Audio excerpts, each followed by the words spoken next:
Hey, it's Nikachu, Merfolk Master, and it's time to prepare for Legacy. We're going to dive into Legacy Merfolk, and I'm going to try to utilize a new approach to Merfolk, City of Traders and Ancient Tomb, completely experimental, not proven yet, but Merfolk has tried to play with some soul lands in the past, and maybe I think I've cracked the code. Instead of removing Ether Vial for the soul lands, I think you have to play with it. I think that is the defining difference. We got a 4-1 last time, and so let's see if we can improve or at least consistently get those 4-1s going on in the future. Now, why would this deck work? The whole point of Ancient Tomb and City of Traders, if you've never heard of it, is just to make use of so many Merfolk that now have colorless in their casting cost. Hull Breacher, Mare Reedry, which by the way is an amazing Merfolk, is way better than Lord of Atlantis, Master of the Pearl Trident.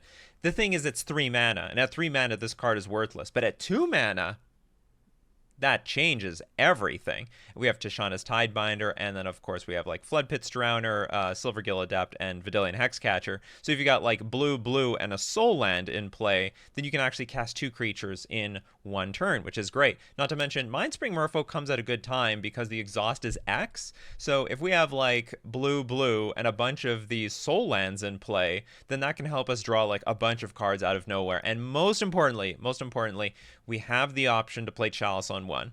Or even if we don't play Chalice on 1, we go turn 1 Ether Vial, we can go turn 2 Soul Land, play Chalice on 1, and we play around days. Whereas in the past, if we went first, go turn 1 Ether Vial into turn 2 Chalice on 1 versus a Delver deck, they just go days and like they just don't care. So now, player draw, we have protection from days when we are playing with Chalice.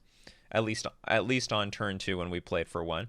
I've no idea what the sideboard should be. I mean, these are like some random cards I see in other people's sideboards, so we'll just leave it at that. I am open to having more null rods in the sideboard because we can also slam that card out on turn 1, but I mean, that just completely comes down to if the format is full of artifacts or not. All right, with that, let's get into our Legacy League. We lost the die roll, and we have a hand with no blue mana in it, so we're going to mulligan. This hand has plenty of blue mana in it. We're going to keep. And I guess we'll just dump an Otawara. Hopefully we don't get punished too hard on turn 1. Okay, so we're up against some sort of Delver deck of some sort. Really like an island here, to be honest. Oh, that's interesting. That's not bad. So if we go... What did they do? They targeted... I have no idea who they targeted. Oh, no, sorry. They haven't sacrificed the Mishra's Bauble yet. So I'm just thinking between Otawara. Maybe go Otawara first. Then they Daze. I'm just most concerned about like playing Cavern of Souls into a Wasteland. But then if I play Otawara, that gets hit by Wasteland anyway. But Cavern of Soul. Okay, this has the most upside, so we'll just play it.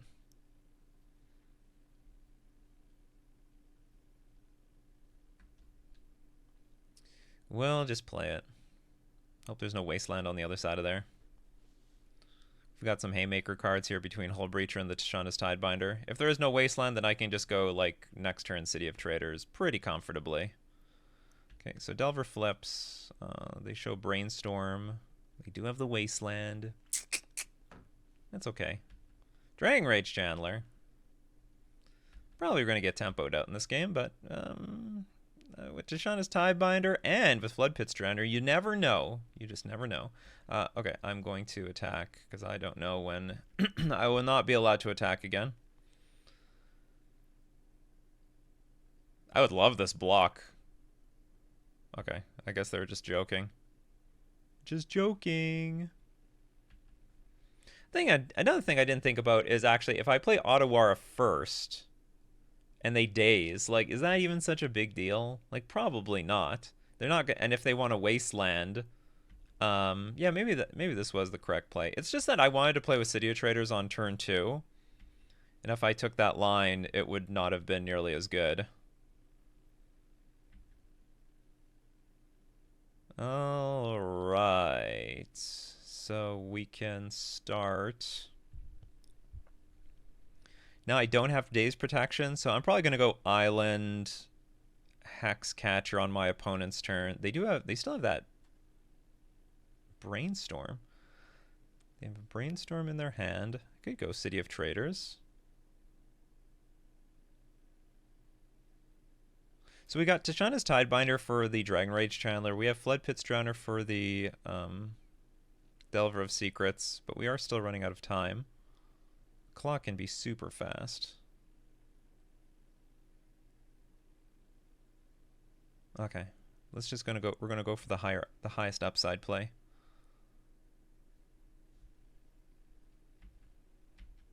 We don't have a lot of room to play around days, unfortunately. I mean, we can. It's still possible. Okay, so they're going to surveil. We'll let them surveil. And then I think I'm just going to go for a Hull Breacher here. And hope they've got... Or if they have Force of Will, I hope that they can't pay for it. Ah, they do have Force of Will. Okay, that's fair. That's fine.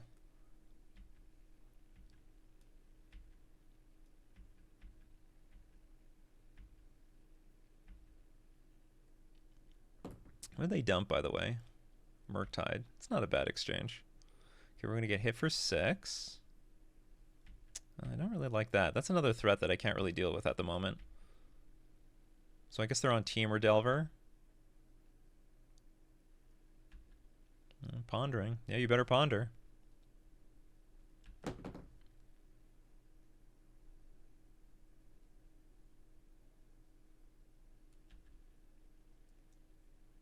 Okay, it's good that our life total is what it is. Well, I mean, we can still die to, what's it, like a... we can still die pretty easily to a lightning bolt, unfortunately. Or is this deck... I assume that they're playing like one tropical island or something to cast the questing druid side of this. I could be wrong, though.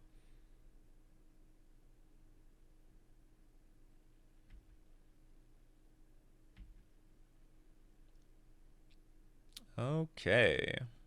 All this lands and maybe nothing to do with them.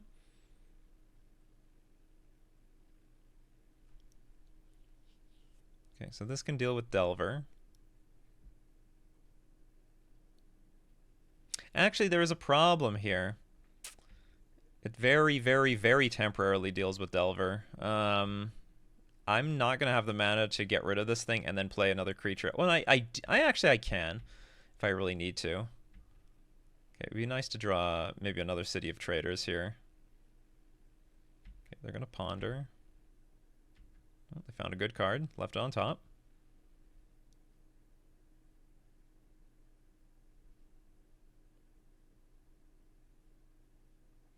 I am very, very interested to know how this match is going to play out now, because this matchup was always very difficult. Okay, so I can get rid of this thing. That's probably what we're going to do. We're going to get rid of this thing, and then I will hope our opponent does not have Lightning Bolt.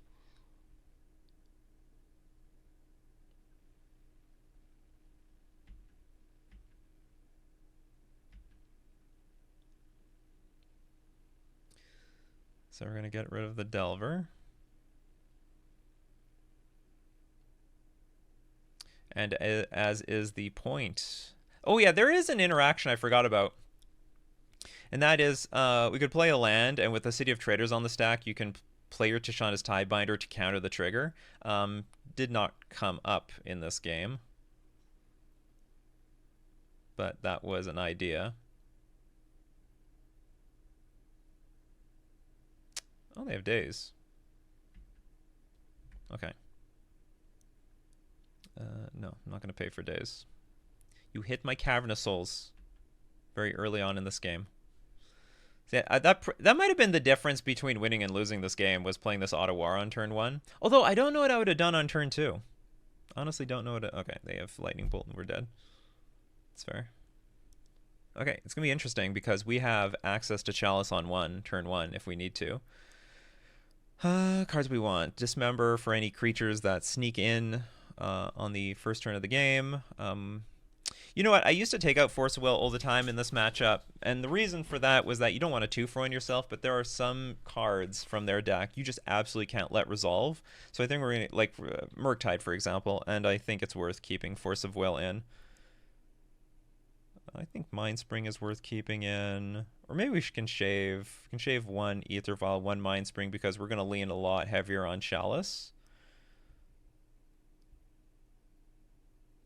Maybe I don't want to... Okay, yeah. I'm not sure how many Ether Vials I should be actually throwing away here. I have to get rid of one more card. I'm not a fan of Hull Breacher in this matchup, to be honest. The reason is, now that they know about it, they're going to play around it relentlessly. So it's going to be hard to, like, get them, you know what I mean? And I think Wasteland is a great card in this matchup, but I don't really know what to take out. I mean, in theory, maybe the Vials, but I need to have... How many blue sources do I have? I have 9, 11, 9, 11, 13. Yeah, you got to keep some blue sources around. Okay, we'll submit this.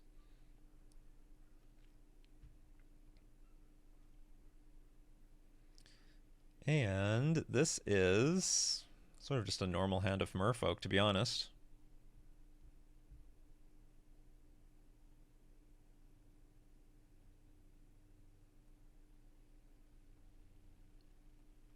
If we can draw a soul land, then maybe it'll really turn online. But that's also the point. Like, if we took out all the Ether Vials and, say, replace them with random lands, this hand would be super clunky. I'm going to let that resolve. I don't want to get hit by days like this.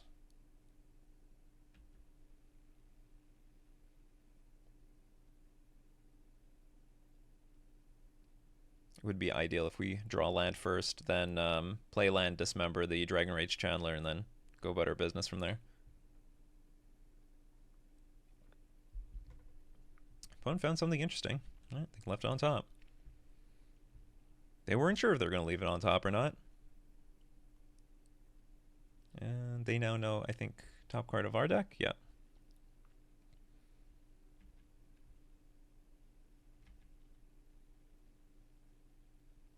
Ta-da! Another Otawara. That was like the worry. All of a sudden, I think there's going to be a million people in the comment section. Nikachu, you shouldn't have 2 Otawara in your deck. It's such a liability. Shut up. But I am going to sacrifice. Yeah, so I'm basically 2 for 1 myself no matter what here. Do I have any way around this?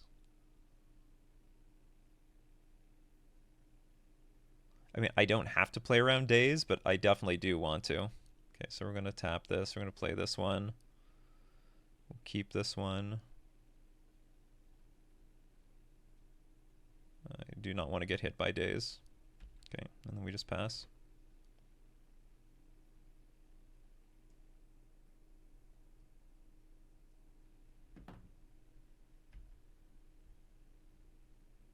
And we'll innocently put out a Mindspring Merfolk.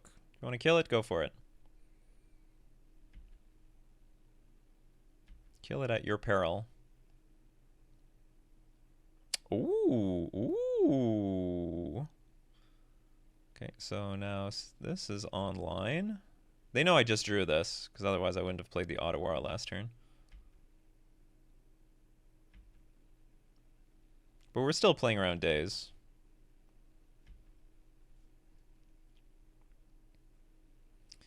Exile the top 2 cards of your library. Until your next turn, you can play those cards. Sure. Technically not drawing cards. Pyroblast and a Brainstorm. So, goodbye, Mindspring.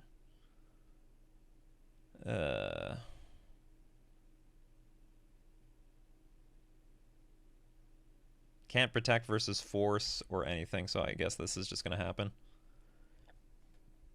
I don't want to throw away this Hull Breacher. We can get the Vial to 3 pretty easily. Okay, bye-bye, Mindspring. You served your purpose.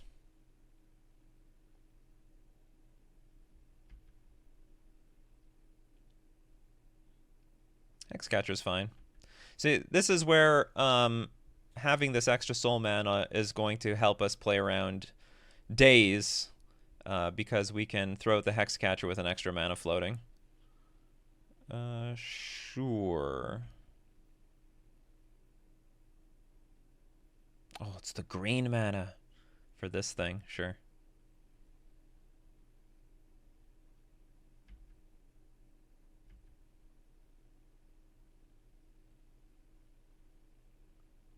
we'll just throw out our Hexcatcher. Might get hit by Pyroblast or something. Gets hit by nothing.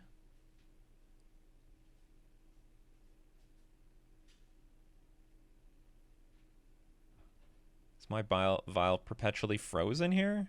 So I want to hit this thing with Tishana's Tidebinder. Yeah, we'll just take our turn. We seem to be in a bad spot.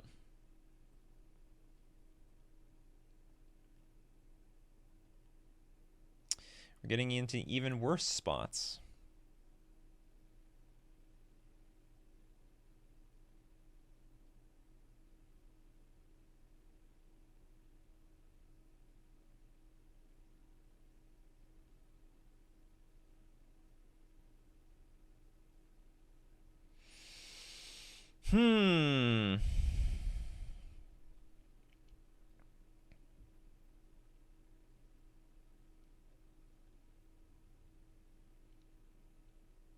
So if I attack, they play any two okay, let's just go for it. Does it count red? White, blue, black, or red? Yeah, it does. Okay, I actually make this work. Okay, I'm gonna attack for 1. If they block and they try to pump this thing up, then we throw out the Tishana's Tidebinder. Okay, so that worked out the way it did. We're just gonna pay 1 to get this Ether Vial in play. And we'll pass.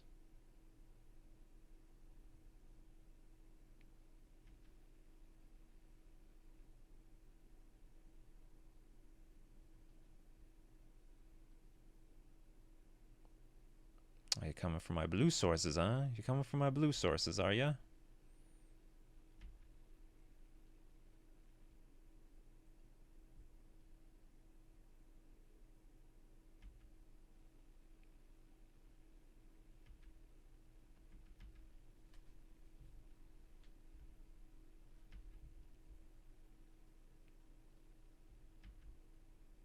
I don't want to say anyone wondering, I'm not tapping this because I'm not in a good position to do it. Our opponent has this gigantic mana advantage, and the moment I tap it, that's when they can like play Brainstorm or do whatever they want at instant speed. They have like no idea what else we could be doing here.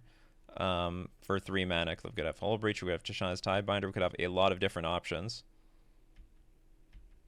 Although they don't even know what's in our deck entirely. And pass. They're doing nothing. We're doing this passing the turn thing. The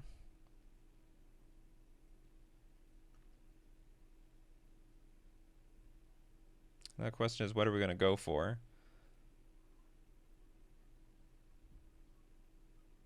I think we are just going to... I mean, I have 2 options. I could Tishana's Tidebinder, this Questing Druid, or we could go for this Hull Breacher on Brainstorm.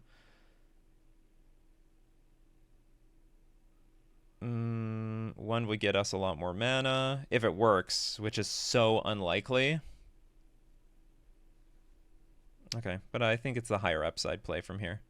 I don't have a whole lot of room to play around anything at the moment. Our opponent has like 6 cards versus our 2. That's basically what it is. We only have like 2 cards available to us.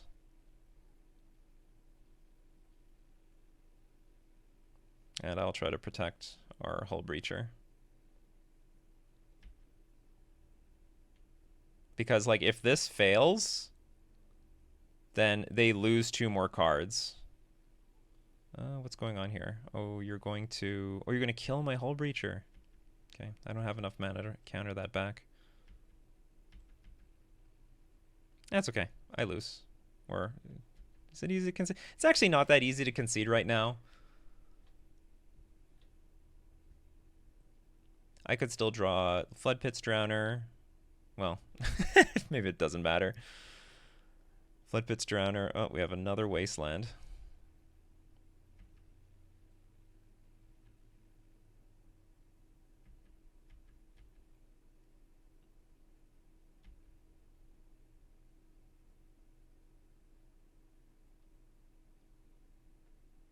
We needed this a little bit earlier when they played the, what's it called? Seek the Beast. Maybe I should have well, I don't know if I want Hydroblast in my sideboard. I love the card, but because the most common Delver decks these days are the Dimir decks. There's still blue-red Delver, of course. Very slightly looking at the metagame.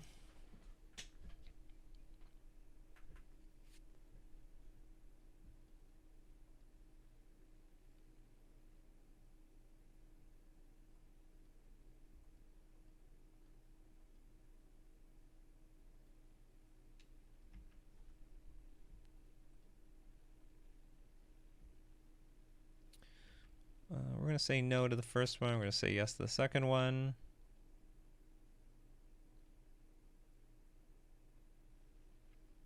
Okay, I'm just going to concede. We drew a little too much air. Maybe, again, maybe I am supposed to side out Force of Will anyway, because I have more answers to a Murktide than I normally would between Otawara and Floodpit's Drowner. But I'll have to think about it. I had a lot of Delver games where like I just got completely screwed and I didn't have Force of Will. But like when I'm on the play here, or maybe it's like a play draw sort of thing, where I should have maybe take out Force of Will on the play, but I have the option to bring it back in on the draw because I just felt like I was just down so many cards, especially since we had the unlucky start with like double Otawara. That was very unfortunate, but I mean I'm doing what I got to do to play around the counter spells. And they had a great hand. Their hand was fantastic. They didn't have to do anything. Just pass the turn until they got this stupid questing druid out. All right, that was round one. Let's move on to round two. We lost the die roll, but I like the hand. We're going to keep it. We have turn one Chalice. We even have turn two Tasha's Tidebinder and counter the City of Traders trigger. And maybe none of this matters because we're up against Oops All Spells, which is like the deck of Legacy right now. And I think we get turn one here. I think we're getting turn one.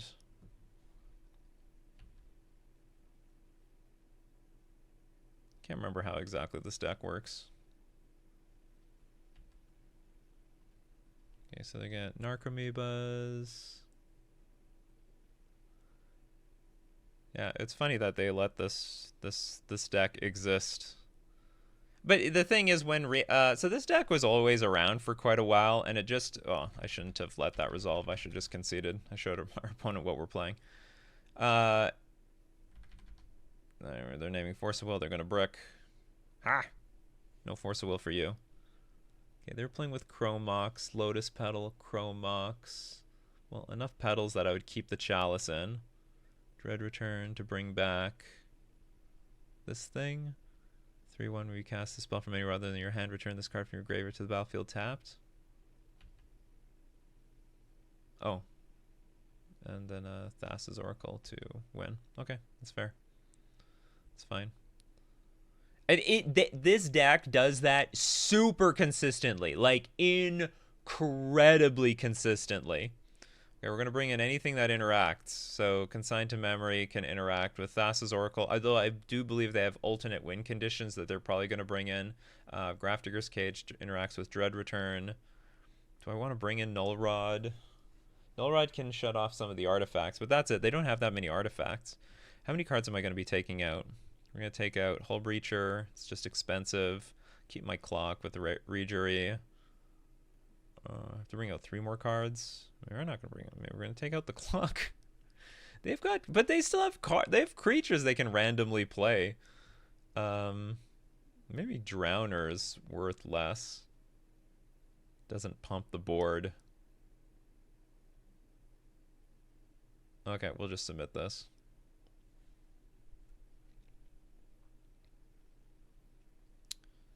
I would like to go first. This is poor. Having one really crappy piece of interaction is a route to losing this match, so I'm going to mulligan. This is a lot better. I'm going to keep this. I guess we'll throw away Force of Negation? Or maybe not. Maybe get rid of Force of Will, because that's what they're going to name with Cabal Therapy.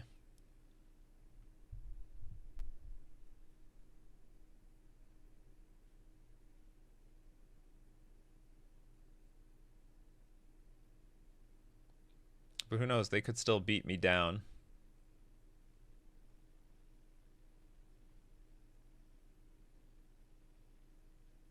Okay, now we just have to wait for a land. We just need to wait for a land. Could be a while.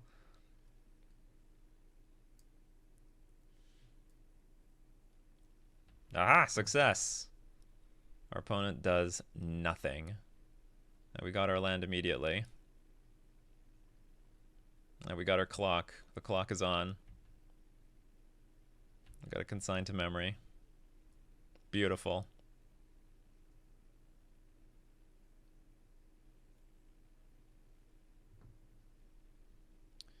Sacrifice this artifact, exile up to 1 target card from a graveyard, pay 1, exile this card from your graveyard, add 1 mana of any color, sure. Some sort of ramp.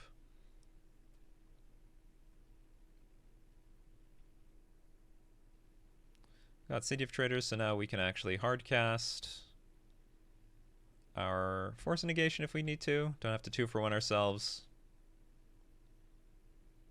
Of all the soul lands we keep drawing City of Traders, which is the more awkward one. And we'll get our Hexcatcher in play.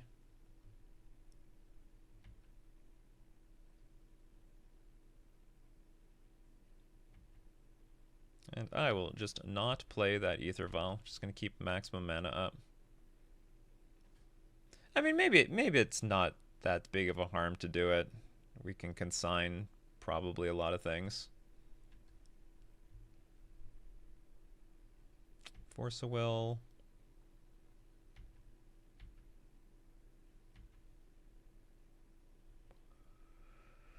Okay, let's play Ether Vial anyway. Just trying to think. Nah. Keep passing. Keep passing. Keep passing the turn. This is to draw a card, I assume. Might as well. Some of these are creatures, aren't they? Yeah, so, okay, pay 1, sack. Target player reveals cards from the top of the library. I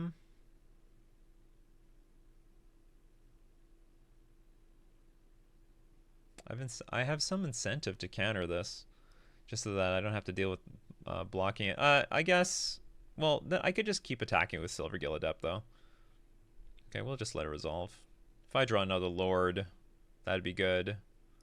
That card's fine. We can draw a few cards off of that card. So we'll still continue to attack for 3. Okay,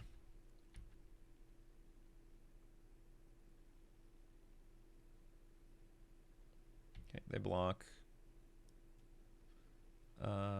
We'll play Ether Vial. And also this Mind Spring. And then potentially draw 4 cards next turn.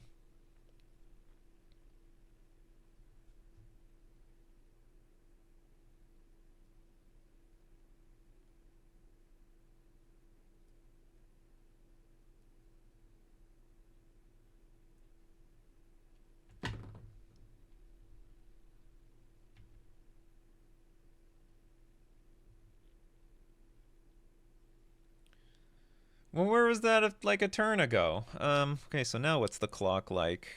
Probably I should just play Reejerey here. Attack for 5, then win.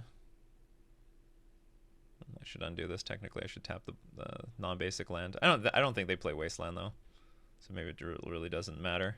And having the Reejerey in play gives me more options with Hexcatcher.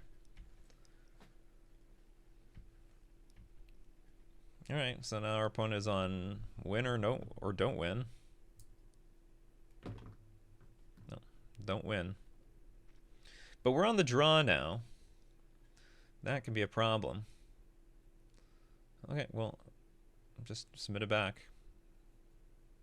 To some degree, we are really hoping that we have...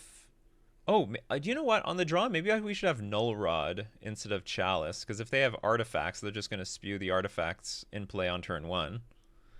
Yeah, I can keep this. It's got, like, turn 1 interaction. We even have this consigned to memory, which is not the best thing in the world, but, I mean, it's better than nothing. Our opponent has mulligan to 5, which gives us some hope.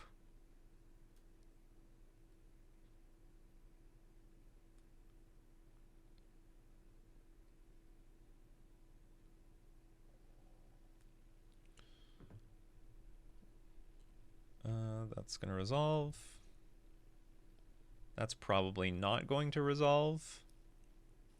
Yeah, probably that's got to get countered.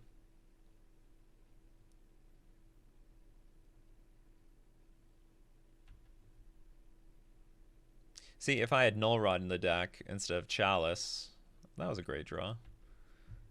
If we had Null Rod in the deck instead of Chalice, this Lotus Petal could be shut offline.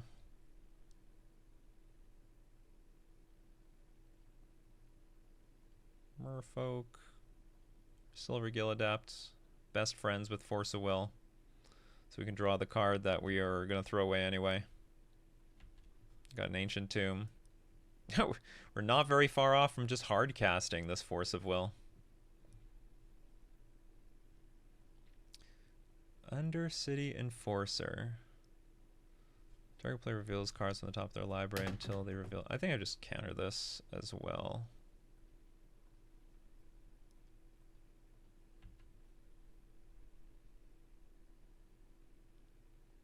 And we got another Force of Will. Pretty sure I could play Hexcatcher here, but we'll just keep it in our hand just in case. And then next turn we'll be able to hardcast this Force of Will with this Ancient Tomb.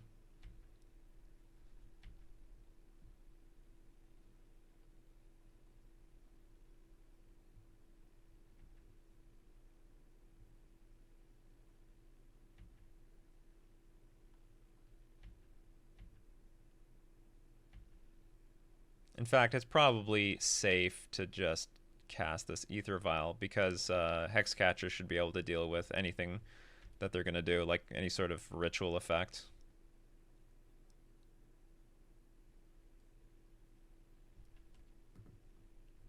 Because the thing is, I'm going to want to hold up the 5 mana on the future turns. Alright, we won the match. Hooray! The top deck in the format beaten by Merfolk and our randomly dirtily creatures. Alright, that was round 2. Let's move on to round 3. Round 3, we won the die roll. No lands. No lands. Send it back. Hand's better. We'll keep this. It's a pure flash hand, too. I'll have to put something back. I'm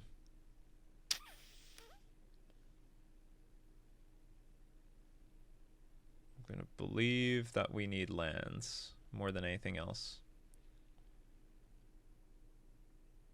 This is either a land or an interactive bounce spell.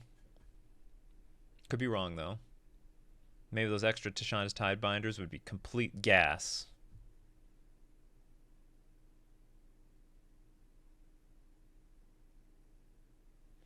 So far, we haven't seen the lethal turn 1 Chalice on 1.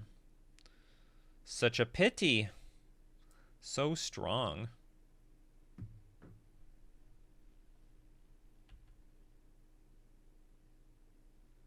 Legacy is a format where it would help so much to know what your opponent is on in game 1, because that could determine whether I kept that land or not. How many decks play this? I'm playing Legacy, right? Well, well, well. Aren't you coming at the completely wrong time?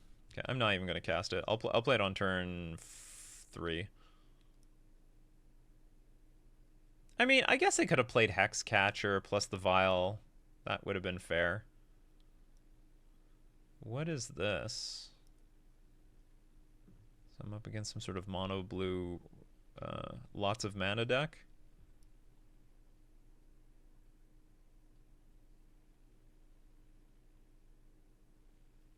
The One Ring. Actually, we can let it resolve.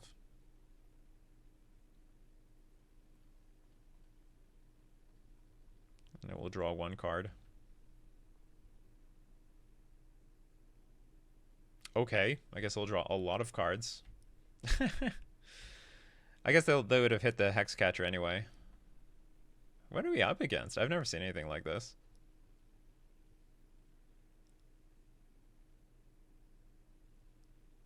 Well, this would have been great.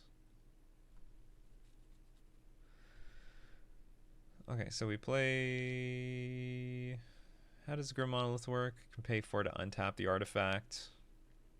I have regrets. I have such regrets. I wish I played this Hexcatcher now. This Hexcatcher is so bad now. Supremely terrible.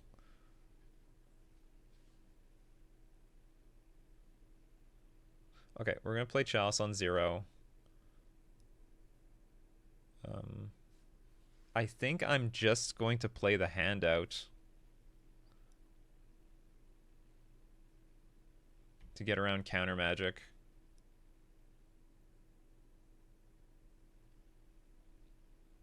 See, that's the power of having these soul lands. There we go, pass. I have to say, this whole this league so far, everything is coming up backwards. We like draw right into Ether Vial every single game. We don't start the game with Chalice of the Void. We always draw it on. We either don't draw it or draw it at a completely unnecessary point of the game. Ooh, there's Urza Saga. So this is just like some Urza deck or something. So I sack both cards. Like whenever you cast a spell, you gain a life. Ugh, but how do I win otherwise? Okay. We're gonna let that resolve. I can counter it, but the problem is if I counter it, okay, can anyone describe how we win the game? That's right, you don't. And they'll probably just draw a billion cards off the One Ring and probably finish this off. Whereas when I take this line, I'm hoping to deal enough damage to them, and also the One Ring deals enough damage to them to the point that, and also Ancient Tomb can deal enough damage to them that we can win. And looks like something's locked up right now. A little bit of lag. Okay, lag has resolved itself. Place island, and I think I'm still going to pass. Just let them think that I have a Force of Will or something in my hand. They take another 2 damage.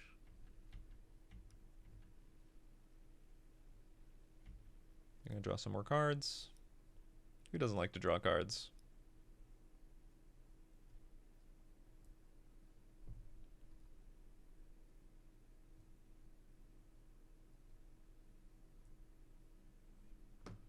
Well, that looks strong. So I get to untap your One Ring. Well, here's the good news. We got them Null Rods in our sideboard. And I think Null Rod is a good card in this matchup. I think it's a very good card. I think it's going to do splendid here. Okay, so they're going to untap the One Ring. Retap, draw more cards. Yes! Draw more cards, please! By all means, be my guest. Between this 4 power here and that 4 damage over there. Yes, they take more damage. Did you just tap the... When was this Ancient Tomb tapped? It was tapped for something. Okay, now they're out of range. Unless we draw a Lord. Do they have the mana still to activate the Saga? Yeah, they do.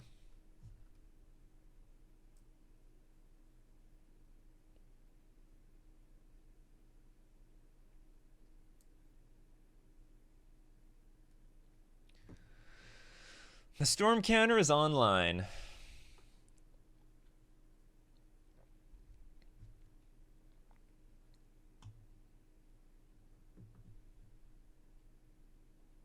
Does our opponent have a really... well, if they're thinking, then maybe we have a pretty good chance here. Oh, maybe they're deciding to play another One Ring, which resets the first one. Or they could play for more.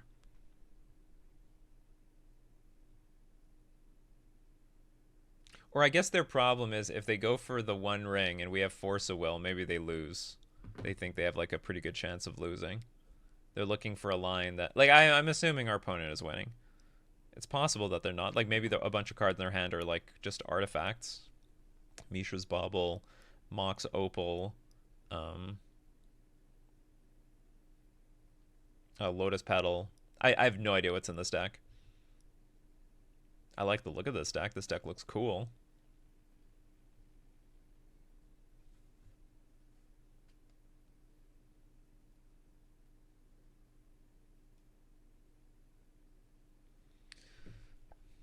Oh, this is just a combo deck.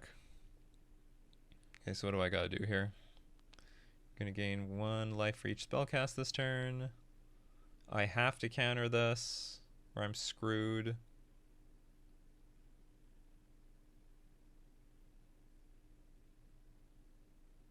Actually, if you return, oh, and you're going to draw that many cards? How does it all come back to play? Okay, do you know what? I'm going to let it resolve. I'm going to let it resolve. I got a Chalice of the Void here. Prevents the 0 mana cards from coming back. Although Urza Saga will pop next turn. I think the land drop for the turn was played. Yeah, it's turn 4. Okay, Manifold Key is back.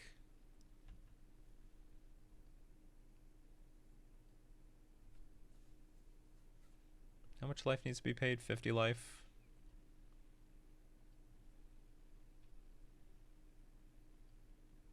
Okay, time to clean up. Clean your room, Paradoxical Outcome deck. So I didn't know that this is a deck in Legacy. I'm well aware that this is a deck in Vintage.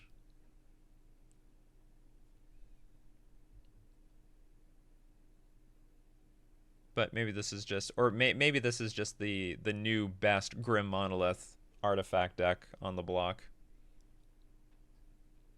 Of course, Legacy is a very large format. Anything can happen. Anything is possible.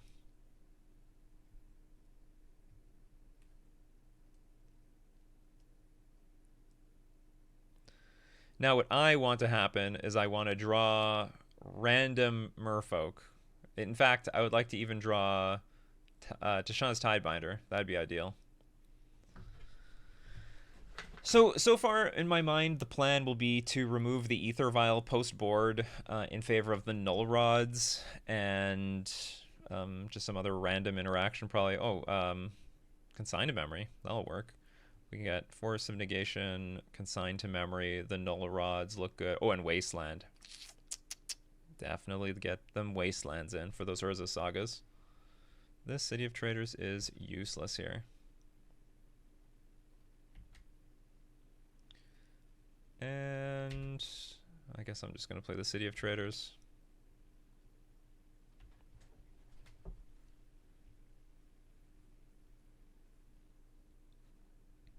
Okay, time for Saga to pop. Oh, they don't even make it.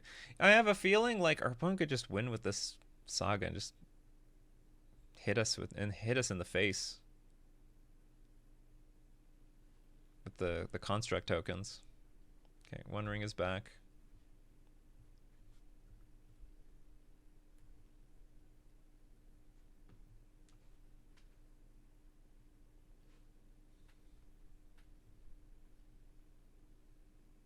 Oh, but pass the turn, do nothing. Ooh! Look what we just drew. I'll pay this much. I'll pay with 3 lands a Silvergill Adept. And it's lovely. Another land. So okay, we are officially flooding out now. Officially schmishally. Oh, this does nothing. It's an empty attack. Opponent has protection. I did forget, for the record. Completely forgot. What's this gonna have? Sink into stupor. You have 1 mana floating. Oh, you're gonna bounce my Chalice. How dare you? Okay, so how many 0 drops did you have? Show me. Show me the power of your 0 drops. Give me a reason to keep this Chalice in post board versus you.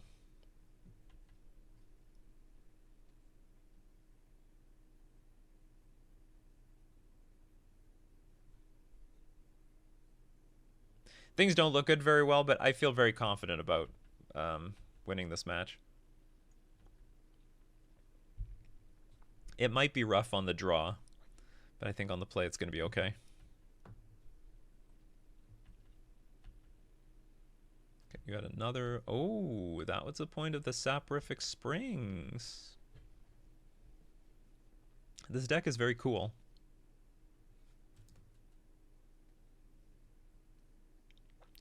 Very, very, very cool.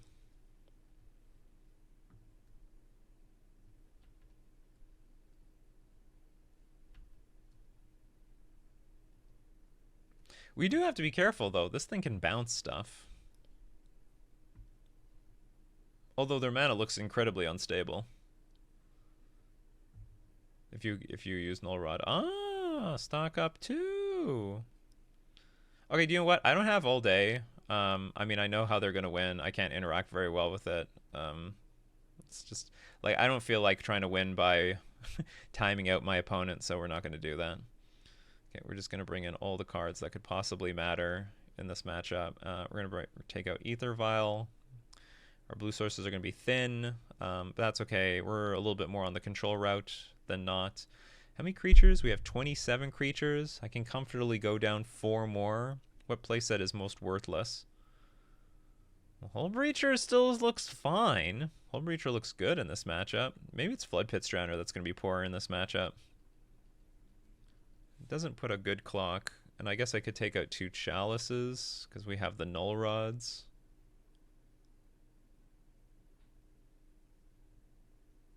Yeah. And Null Rod's more important because even if our opponent finds, say, Mox Opal with Urza Saga, then Null Rod still shuts it off.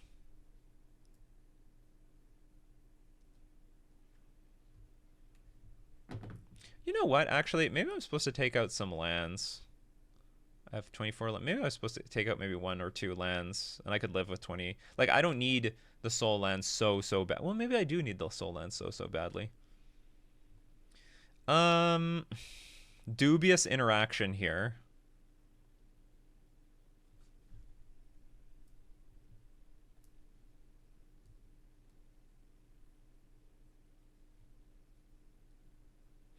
Honestly, I can't tell if this hand is good or not.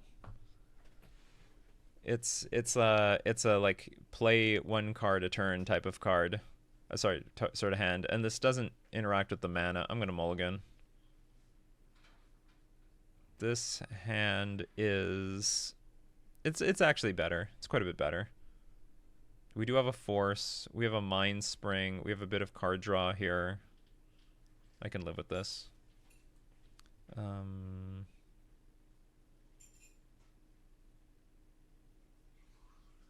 Guess we'll pitch 1 Silvergill Adept.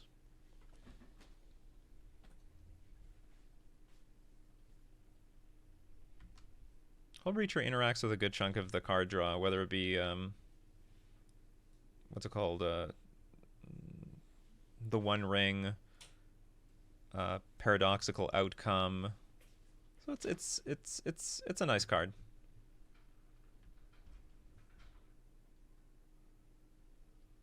Oh, this deck plays Emery. I'd have no idea. Emery's gonna be a huge pain. Get Grim Monolith next turn. I got a Wasteland. Does that help?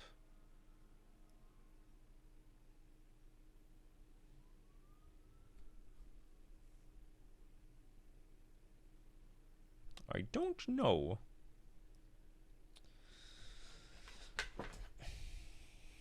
And again, we have City of Traders. I like you, City of Traders. I do. I do like you. But are you coming off super clunky right now?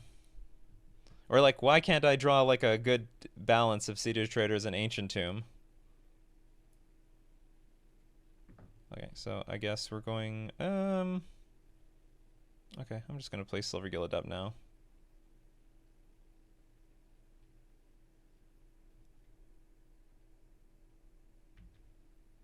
While I can get a card off of this, and we're just gonna pass. And so Emery is going to do a number to us.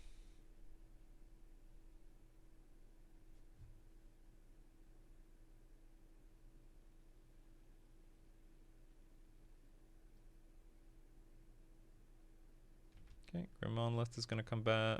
I mean, I can counter this, I guess. And then when it goes, it's gone for forever. And then what? I guess they sack the Lotus Petal to bring that back? Yeah, sure. Let's get rid of some of this mana. It's a tempo play.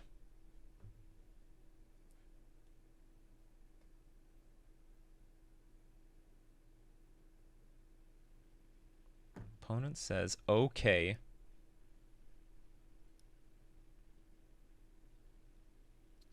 Ancient Tomb is good.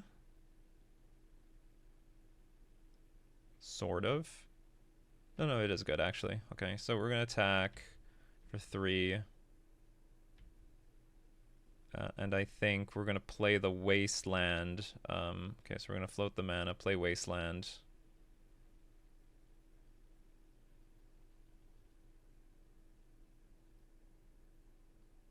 Damn, okay, they did keep force. Okay, we lose that. And I guess we're just going to sack, hit the Springs. So they still have some mana. They can, like, crack Lotus Petal, bring it back. But, you know, whatever.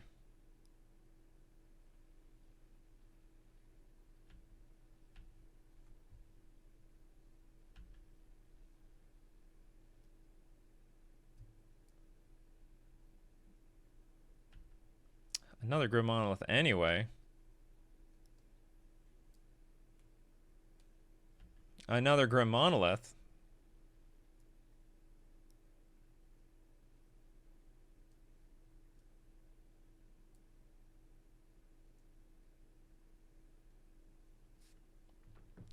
Come on, Null Rod. Give me my damn Null Rod. I have to mulligan. They still have stuff to do. Okay. So what else can they do with this hand? So they just drew a bunch of cards. They made their land drop for the turn. So they can play... They can crack the Petal, play Emery again.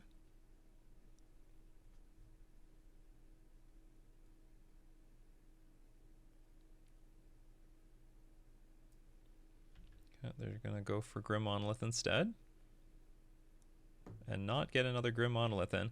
Ooh, Chalice. What can I do with it here? I know my opponent has another Grim Monolith. I don't think I can afford to wait on it, though. I'm just going to play this on 0. So what do they do next turn? They tap 4 for the One Ring or something? Yeah, probably. And then we'll play Ancient Tomb.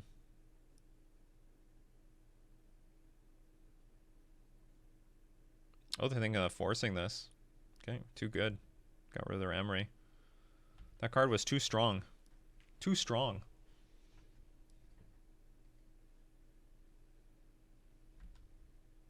One Ring is not very pleasant looking, but it's going to resolve.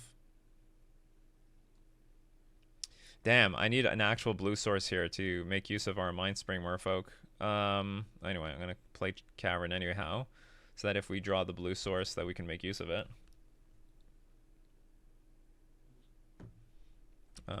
I would assume we're dead here.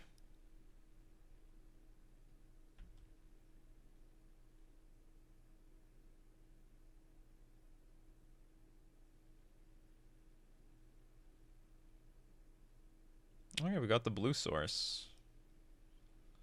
So attack for 3.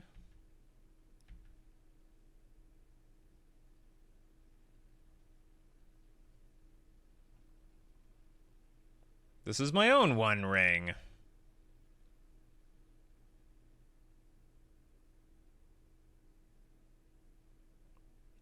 It's just as good. Oh, they're missing lands.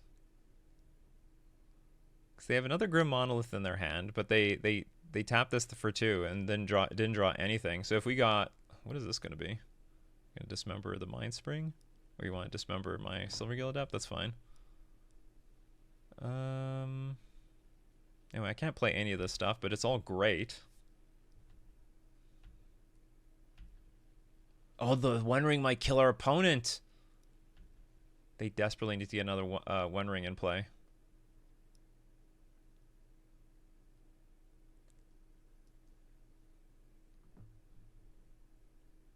With this with this Cavern of Souls in play, maybe this is going to change everything the moment we get to untap.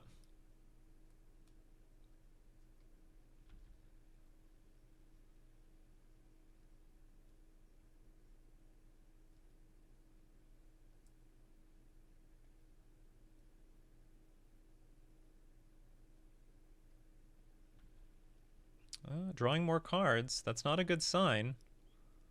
because they need to use their mana to get rid of this One Ring.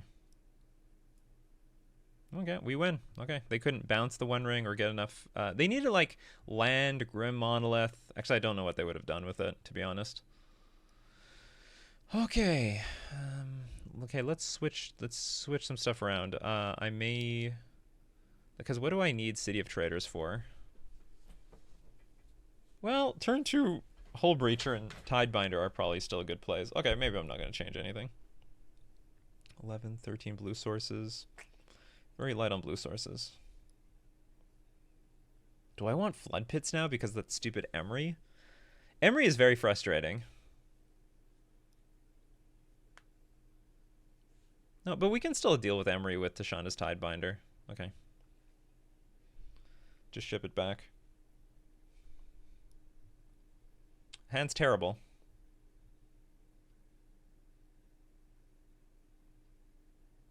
Hand is just brutal. Mulligan. His hand's also bad. The hand's bad because with the first hand had some interaction and no beef. This one has no or am I getting too greedy here? There is some interaction. There's Hexcatcher, but on the draw, I want to have like, you know, 1 Force of Will or like turn 1 Null Rod or Force Negation or something. Going to 5 makes all the Force of Will hands even worse.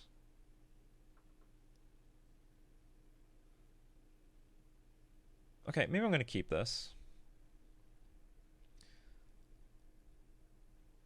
And let's ditch. I got to keep this Cavernous Souls. I'm basically keeping the hand because of Cavernous Souls. I guess I'll ditch the Silvergill Adept.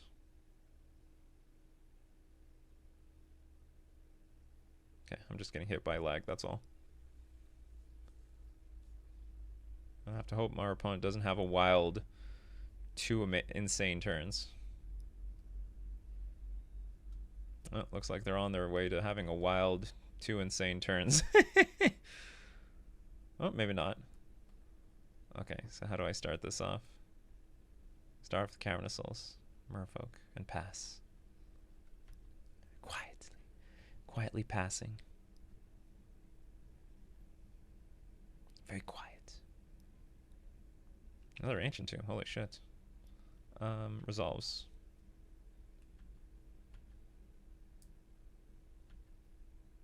They're drawing immediately.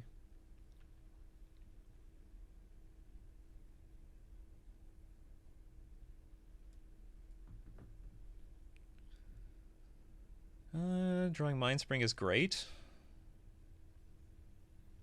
Nothing wrong with that at all. Do I pass or... Let's see, how much blue mana you have up? Only 1 source. Okay, let's play this right now. Just shuts off the One Ring. I don't want to pass and then they pass back with the One Ring up. That'd be very frustrating.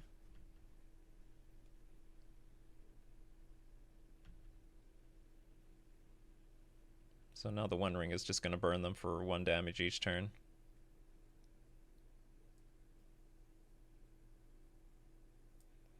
I did not think that this card was going to be all that good in this league, but turns out we ran into a matchup where maybe it's good. Okay, draw another useful card. I should say we drew a land. So my options are like play Mirror Regery, then play Mindspring. My opponent doesn't have double blue up for anything in particular.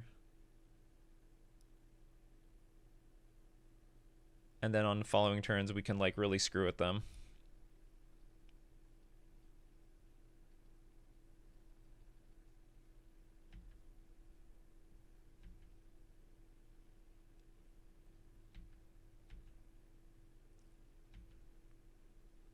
Actually, we can just play Mindspring and tap down the Grim Monolith.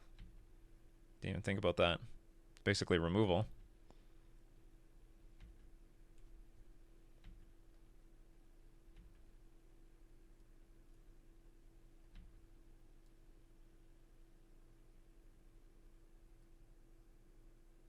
All right, we won the match.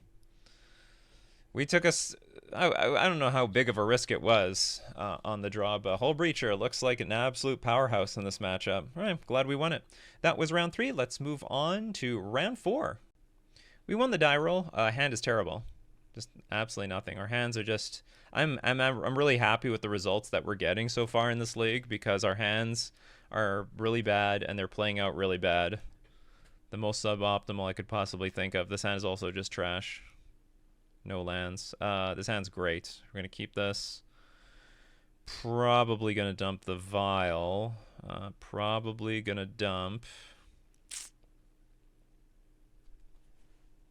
I guess Mindspring Merfolk, as much as I don't really want to do that, but I plan on playing Chalice on 1 turn 1. And hoping it's good.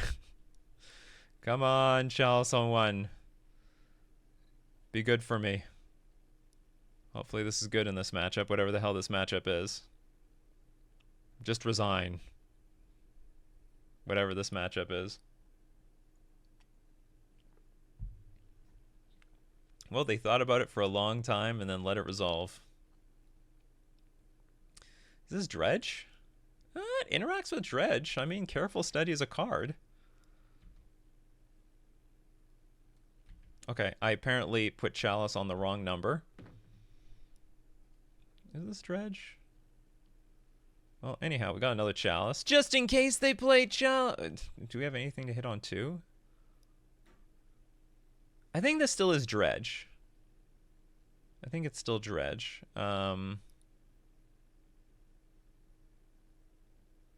Yeah, I think this is Stone Cold Late, but I'm going to play that anyway. And we'll play our Regery. And I assume at their upkeep, they're going to crack their Lion's Eye Diamonds, put their hand in their graveyard. Oh? No? Okay, now they're going to do it? Bridge from below. Is there something they were looking for? They're going to hard cast their go. I don't know what they can do. Oh, they wanted to draw a card with their Cephalid Coliseum. To dredge away. They have 2 Bridge from Belows in the graveyard. Okay, I have no idea what's going on here. I gotta pay attention here. They were able to play both Cephalid Coliseums. Oh, I hit the Faithless looting at the very least. It's funny, this Chalice on 1 was actually great, but they had 2 Cephalid Coliseums and 2 Lion's Eye Diamonds, so they could actually just play around it. And they have Dread Return. Sacrifice 3 creatures. They have 2.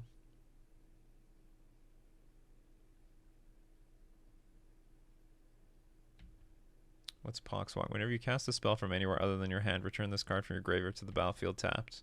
Immediately or at end of turn? No, it just comes back immediately. So what can you Dread Return here? What's like the ugliest, most nastiest thing that you can come get? Oh, I guess you just do it because you want to activate your Bridge from Below. Yeah, this is gonna be a problem. If I've ever seen a problem before.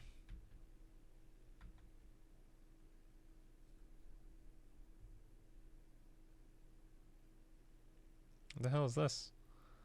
Satoru. Whenever Satoru or one or more other non-token creatures you control enter. If none of them were cast or no mana was spent, you draw a card. You're gonna go through your entire deck.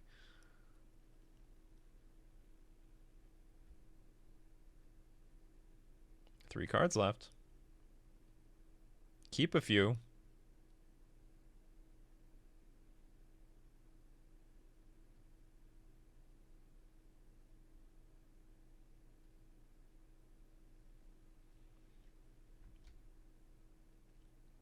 I'm just going through my head like, what the hell do I have in my deck to deal with any of this crap?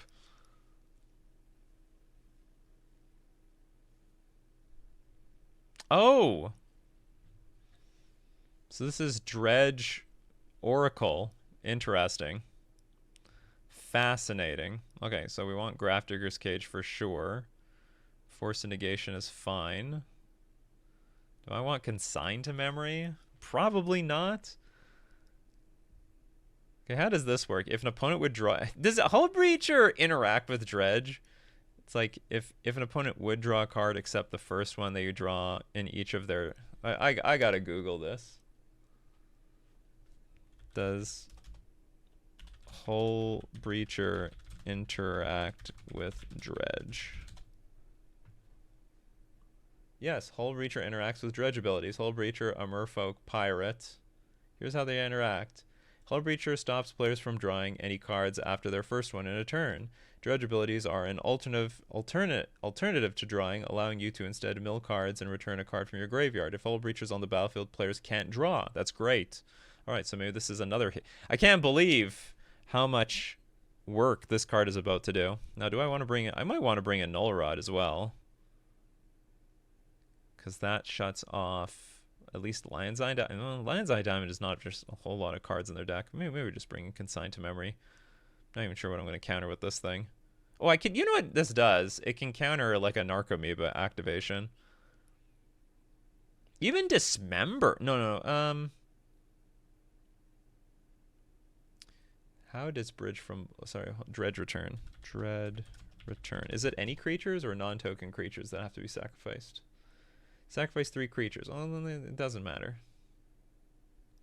It doesn't matter. Okay, so what am I taking out?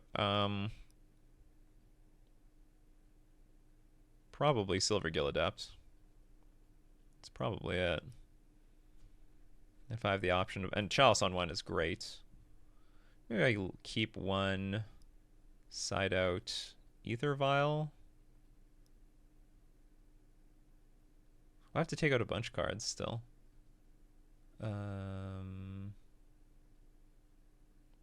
This Chalice on 1 is going to be big, in my opinion. Okay, we have 23 creatures. How many lands do we have? We have 21 lands. Yeah, that's fine.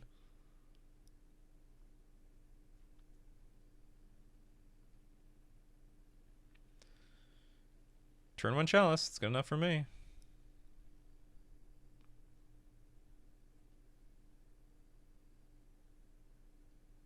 Sort of puts our opponent in this situation where that actually puts them into the exact same game that they had last time, where they were at they had it was this hand actually is poor, all things considered, but it's going to put them in a situation where they need to have Lion's Eye Diamond again, because I can't cast Consign to Memory. I only can cast Mirror Regery, and I need to draw like a blue source in order to make Consign to Memory even worth anything. I'm going to start off with drawing and discarding. That's fine. I'll go Merfolk.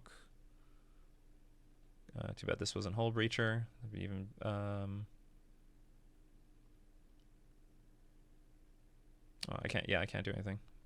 This is the only thing I can do. That's what we're going to do.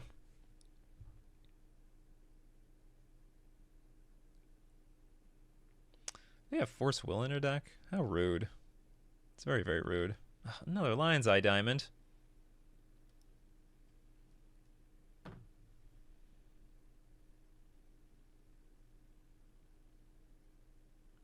All things considered, this hand is not that bad. Okay, so we can attack for... Probably just going to empty my hand right here. No, probably not. Okay, I can attack... No, I'm just going to attack for 2. It's fine.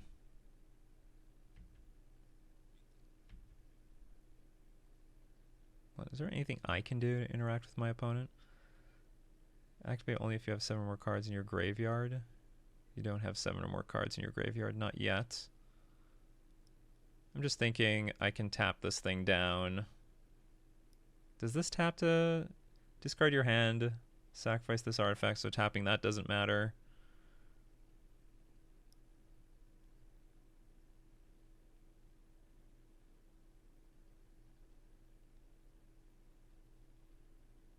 The thing is, I can use Regery, untap the Cavern of Souls, play Flood Pit's Drowner, tap the Cephalid Colosseum. I just wonder if this is my best opportunity to like interact with the stupid Cephalid Colosseum for the time being. Maybe make my opponent either use it or lose it right now, if they want to crack the Lion's Eye Diamond. Otherwise, this could be a horribly awful waste of resources.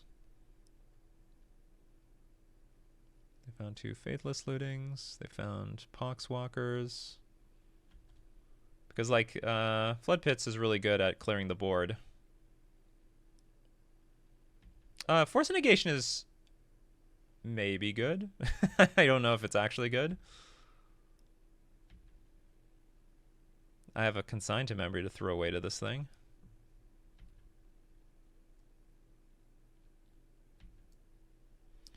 Cracking that fetch land. I mean, I guess they're dead either way. We have lethal on the board, so they have to thin to fetch to thin the deck. Okay, so they're going to draw 3 cards here. Unfortunately, we don't have Tishana's Tidebinder. Okay, they find Dread Return.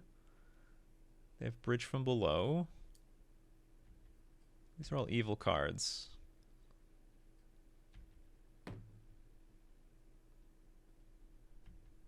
I got another Narcomoeba. How does Poxwalkers work?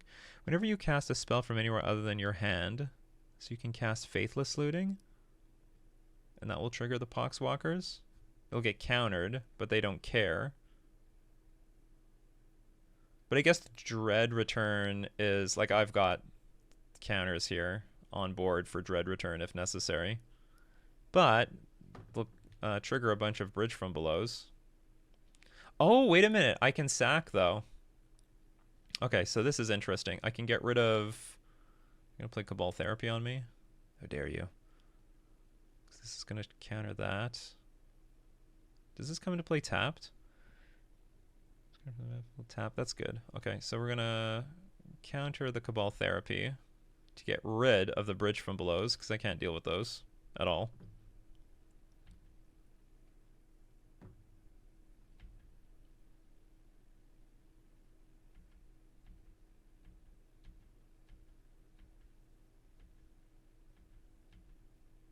How big are these things? 3/1s?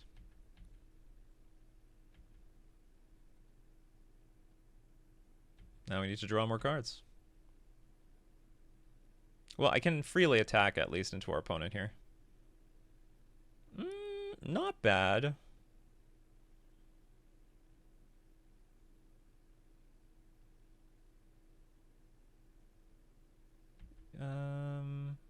I don't know what the correct thing to do here is, so I'm just going to attack.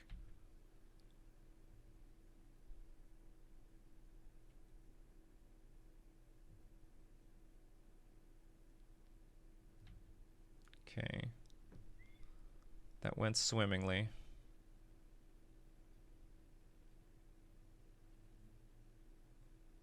I guess we're going to untap.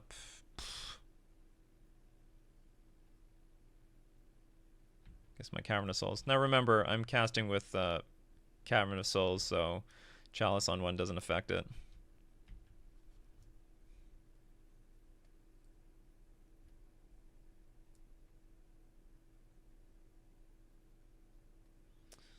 They still dredging. Oh, they found an Ox of Igonus. That might be a problem.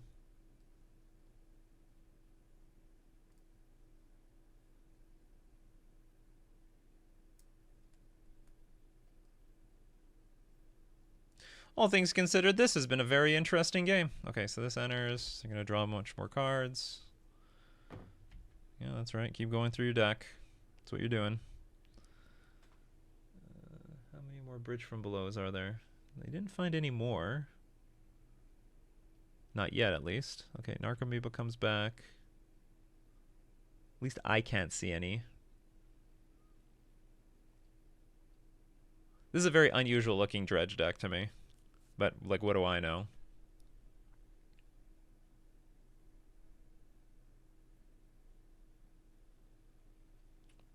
Oh, they have another Poxwalkers in the graveyard. That's just fantastic.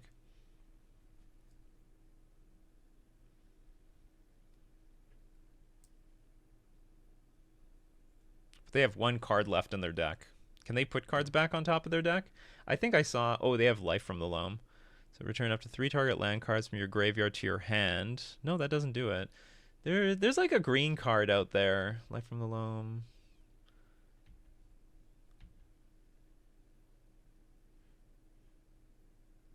Okay, let's say I take 7. And then let's say I'm on road blocking duty. Okay, so let's say I take 7 here.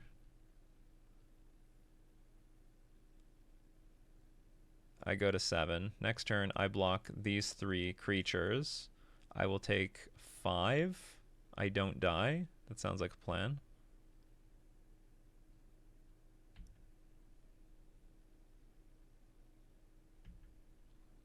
I'm not missing anything, right?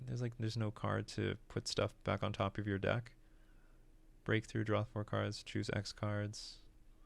Oh, you're playing Dread Return? On what? You want a Golgari Grave Troll? What if you cast this? Oh, they can bring it back anyway. How many Poxwalkers are there?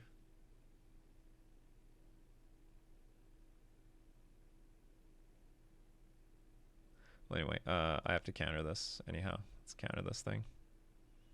Doesn't matter. How many Dread Returns are there? There's one more Dread Return, so I can like sacrifice a Mindspring Merfolk to get rid of another Dread Return.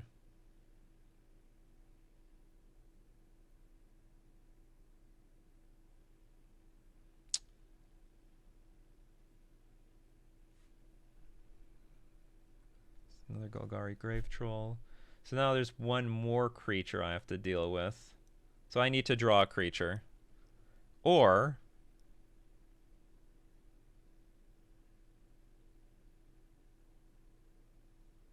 okay, what if I counter this? If I counter, I have 2 creatures left. All 3 of these dummies come out. That's complicated. It's so complicated. Why is this so damn complicated? So no matter what, this Mindspring has to trade with something. I'm just trying to think, like, is there a route where maybe I win if I top deck the right thing? Like, if I top deck Flood Pit's Drowner, I can tap down 2 cards, attack with everything, but they have 2 chump. No, they have 1 chump blocker. Okay, I guess I should just let that resolve then.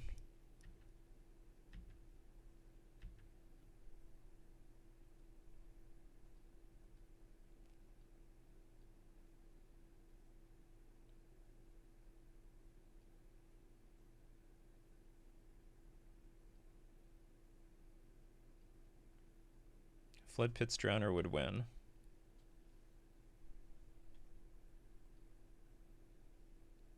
Do you have any more Dread Returns or any other crap going on here? And I got it. We got the Flood Pit's Drowner. Sweet. Perfectly calculated. So we'll tap down Golgari Grave Troll. I play to my outs. We're going to lose our mana. Attack with everything. You dead. But unfortunately, that was only game 2. Okay, we're very lucky to win game 2. What else was coming up? Deshana's Tidebinder? No. Deshana's Tidebinder looks great in this matchup. But I'm not getting into any situation where I can play it. Okay, I'll stick to with what I got here. Submit this deck again. Chalice on 1. Chalice on 1, baby. We have Grafdigger's Cage in here, right? We sided that in, right? Despite the Chalice on 1, yeah. We brought the Grafdigger's Cage in.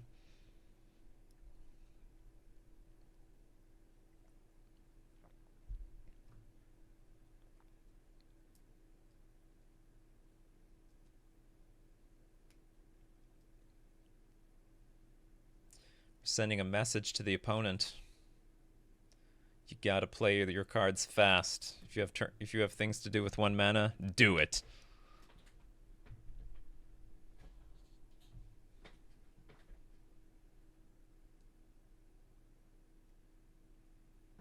Hand looks insane. We'll keep. Whatever they do, we're just gonna force it. If we're allowed to. I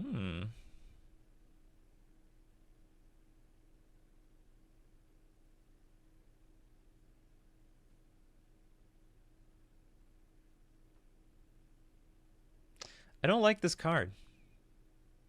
I do not like that card at all. Period. Seems too broken to me. But you could like play like for 1 mana Breakthrough or something. That's also good. So if you discard your hand, sack this artifact, get 3 mana. Okay, sure. You still need to actually draw some cards this turn if you play Lion's Eye Diamond.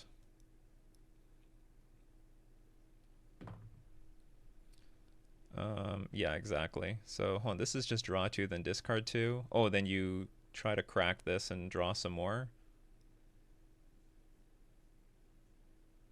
No, but you can find Force of Will with this.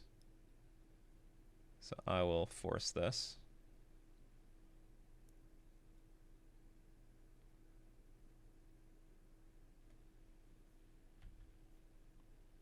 Okay. That went perfectly well. Now I just have to hope my opponent doesn't have Force of Will for this card. Okay, they didn't. They had nothing.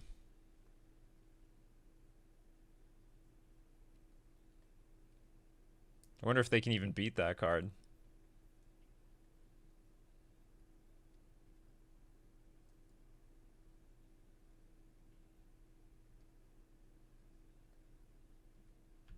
Oh, they're really quiet. They're playing really, really quiet over there. We're going to follow it up with a Chalice on 1. Making things even more impossible. Merfolk Prison.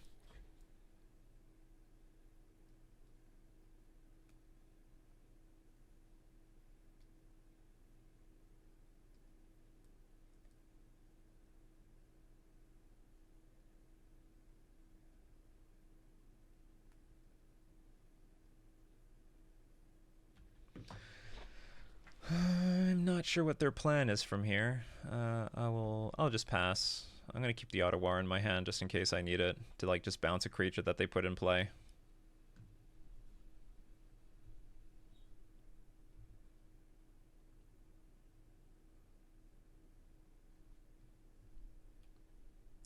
How does Breakthrough work? It's like Breakthrough X. Isn't that a blue X card?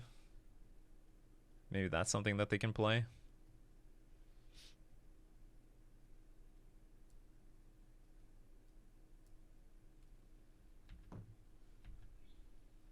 Alright, time to bring the beats on.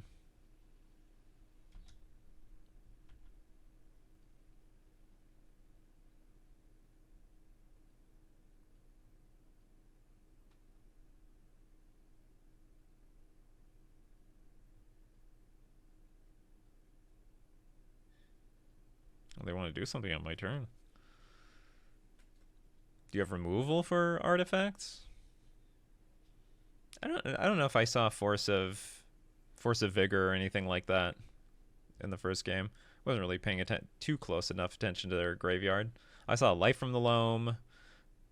I saw Golgari Grave Troll. So I'm just thinking of green cards that they would have in their deck that could use Force of Vigor. But they also have a lot of card draw, so they could feasibly like actually draw to the other green cards that they need.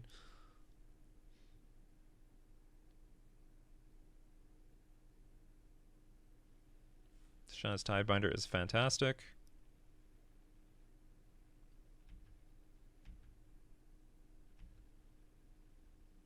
Okay, here maybe I'm going to start playing these lands. So that I can conceivably, if I draw more land, we can hardcast Force of Will. We play our entire hand at flash speed anyway.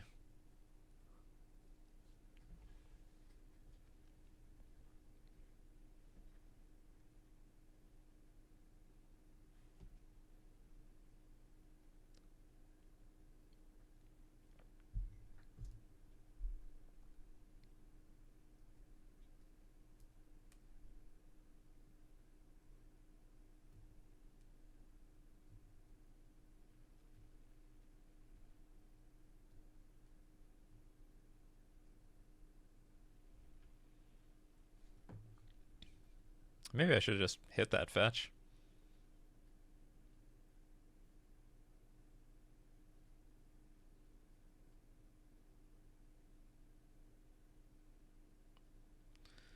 Breakthrough X equals 1. So draw 4 cards. Oh, you have a Faithless sitting in the graveyard. What are you trying to bring back? Then choose X cards in your hand and discard the rest. Am I supposed to force this? Because, like, it's... Okay, so Breakthrough resolve is going to resolve because it doesn't get hit by my Chalice. They can dredge how many times? 1, 2... They can dredge a lot. They get through their entire deck. They have a Bridge from Below in the graveyard.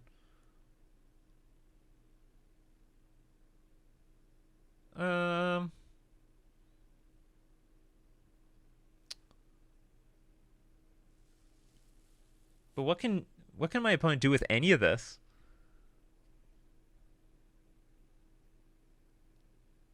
To just dredge a bunch of crap. Oh, the point is actually to find those 3/1s that come back, and then they actually they cast Faithless Looting. Okay, so I'll just counter this. And then things get complicated. Okay, so I'll just play the Tishana's Tidebinder and put a clock on my opponent as quickly as possible. This is conceivably a 3-turn clock, assuming we can draw something. Draw a random creature. That looks like a lock, actually. Okay, let's see if this works. Because I don't even know if this works. I can't respond to a replacement effect, so I have to get the Hull Breacher in play now. Does this work the way we think it works?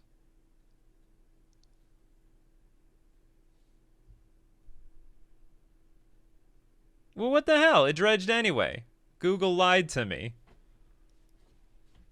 Was there a dredge? Yeah, it returns Golgari back to the hand. So you, like, what the hell? I was lied to by Google. Stupid AI. AI overview doesn't understand Magic the Gathering. Fortunately, we're 1 mana short for this Force of Will. Okay, there's still a bit of a turn to be played here. Can they find that dummy card? So that can't come into play because of... Oh no, wait, I have Grafdigger's Cage. Like, none of this matters. What am I afraid of? Like, none of this crap matter. Why do even Force of Will? Because, like, that creature still can't come back from the graveyard. Anyway, this was all just a complete waste and a bunch of stupidity. Somebody probably already made mention of it in the comment section, and now they're deleting the comment because they realize I just realized it. Okay, that was round 4. Let's move on to round 5. Okay, here for round 5. We lost the die roll. Hand is a bit jank, but we're on the draw, so I guess I'll keep it. But you know, this is Legacy. There's a lot of decks where this hand could go super wrong. And like, even if we're up against a Delver deck, which I think this would be the most optimal against, it could still go wrong. Because like, I would imagine our opponent still has a really high chance of tempoing us out with this type of hand. So we're up against some sort of Ponder deck so far. Like, the thing is with this hand, I need another blue. I don't want to draw more lands, but I need another blue source just to get these Mindspring Merfolks online. But hopefully that happens.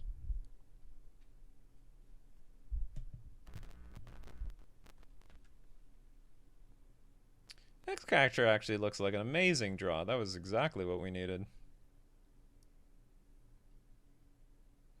Our opponent's considering Force of Will or Daze. Opts for neither of them. Ether Vial online.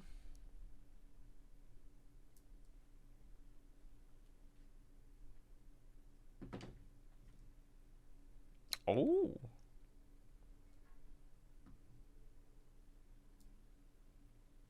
Prismatic Ending, sure. You fool! Yeah, it's Shuko. I was about to say, like, I highly suspect that this is the Nadu deck. Force of Will is a great draw. Now, here's the problem. Here's the problem, everybody. I believe these decks play Daze. I believe.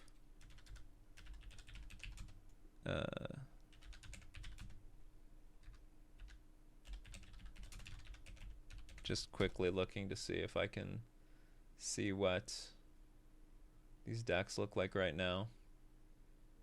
Pretty sure they have, oh, they have 1 days. Not a lot of dazes. All right, then we're gonna risk it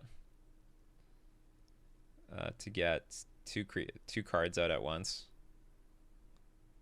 Because getting as many of these Mind Springs in play would be ideal.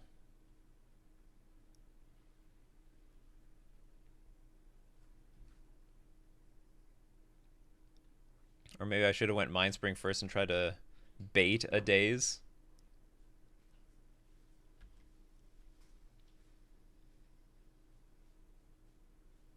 So from here on out, we're just trying to Force of Will, Nadu, Cephalid, Illusionist.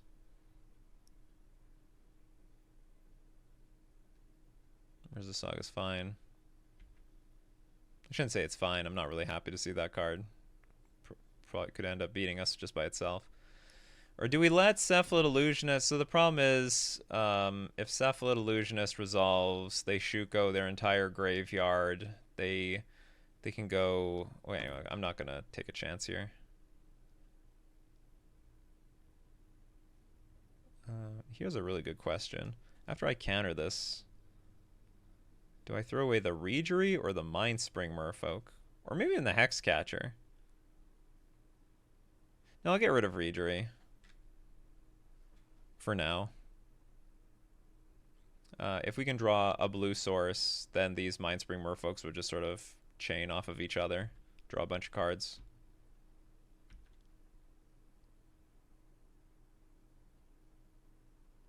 We've got another Reejerey anyway. Okay, well, I'll just attack for 1. I don't want to play Hexcatcher here because I want like a bit of the element of surprise. And I'll have none if I play Hexcatcher immediately. Our opponent will just play around it perfectly.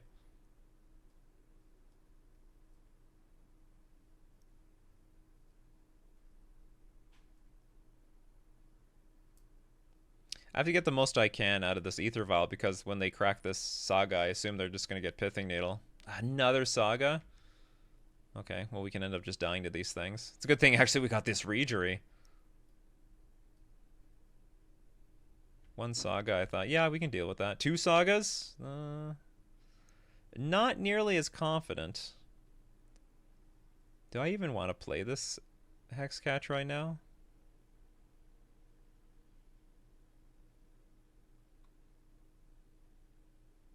Okay, I guess I will. Because you sort of need creatures to work with this Reejerey.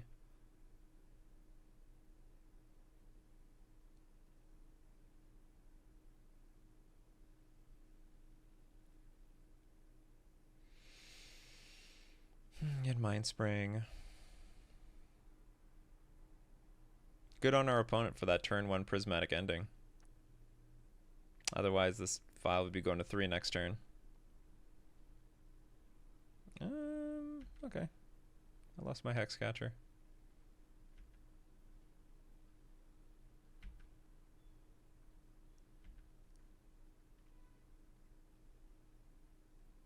I got another one.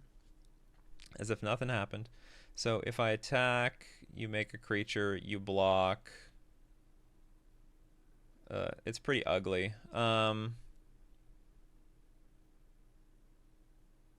Yeah, I think I'm just gonna pass. Maybe this isn't. Maybe this exchange is good. So I attack, you activate, you block. Next turn you activate Saga. You have a 3/3 instead of like having a million more creatures. Oh, I gotta attack with both too. Okay, I guess we'll attack with both.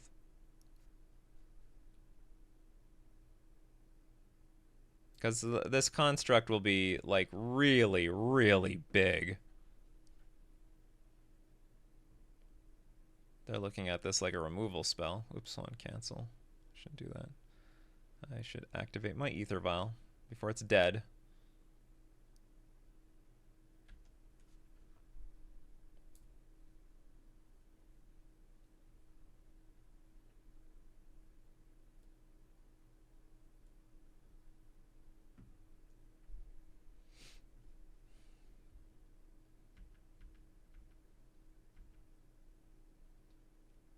We can still, like, die out of absolute nowhere.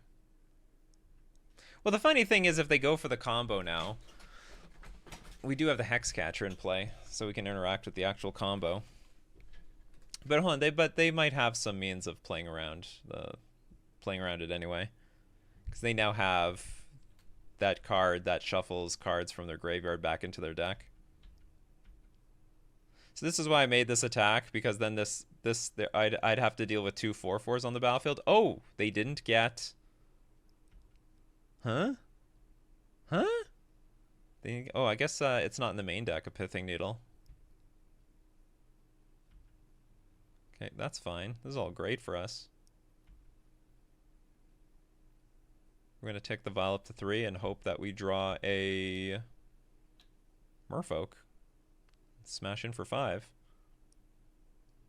If we draw a land, let's hope it's a blue source.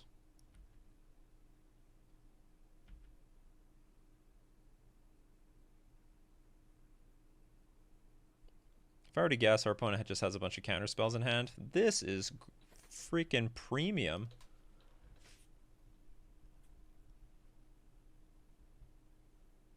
I guess what we're going to have to do is just pass, activate Vial, and then, because they're going to make a construct, and I'll just tap down both of them. Okay, so upkeep, just in case, again, they get Pithing Needle, I will activate the Reejerey. Or sorry, just in case they get Pithing Needle, I'll activate Vial.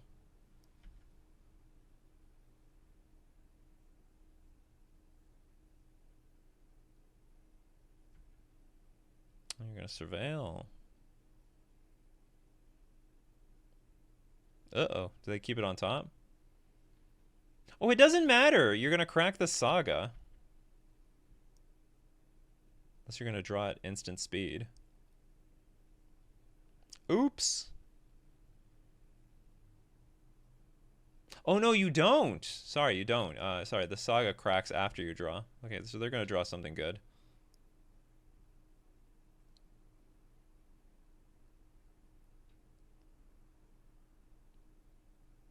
Well, looks like they don't even want to crack it. So they don't want to activate it. Are you going to activate it? No, you're just going to float the mana? Do you find Nadu or something? Oh no, okay, you're gonna do it. You're gonna do it. Okay.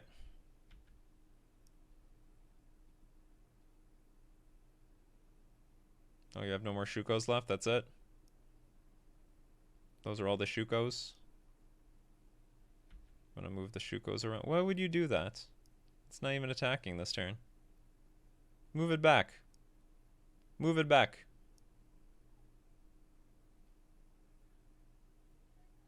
I want to brainstorm. You haven't played a land yet, so we have 4. I can... How much damage? I can attack a lot for a lot. Anyway, I'll let the brainstorm resolve. I feel very apprehensive about it, though. Maybe I shouldn't have let it resolve. I should sack my Mindspring Merfolk. I'm pretty far ahead here. And our opponent clearly had, like, 2 counter spells in their hand that were, like, sort of dead.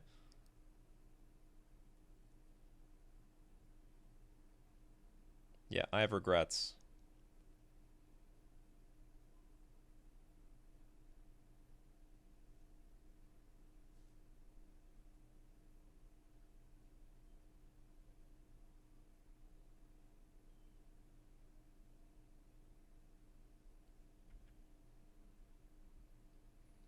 Okay, they're moving the Shuko back.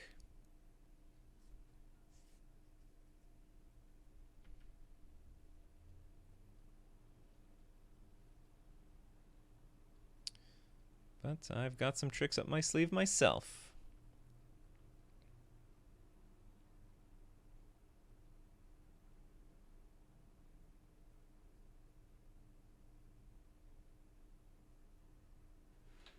So we tap down both these creatures.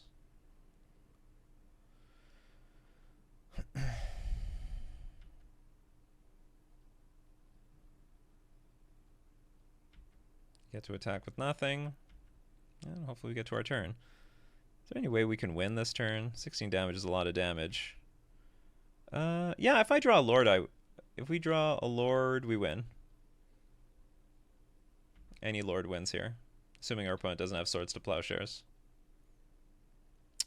That is not it. Okay, attack for everything. Now, to play the card or not play the card. Okay, they don't have a fetch land, so they drew 3 cards, put 2 cards back on top, so they could have 2 really good cards in hand. Okay, so I'm gonna play Ancient Tomb. I'm gonna be empty-handed. I'm not really thrilled about giving our opponent perfect information, but if we draw a blue source for Mindspring Merfolk, this maximizes the number of cards that we can draw. All right, ponder away. Your fate in the hand of this ponder.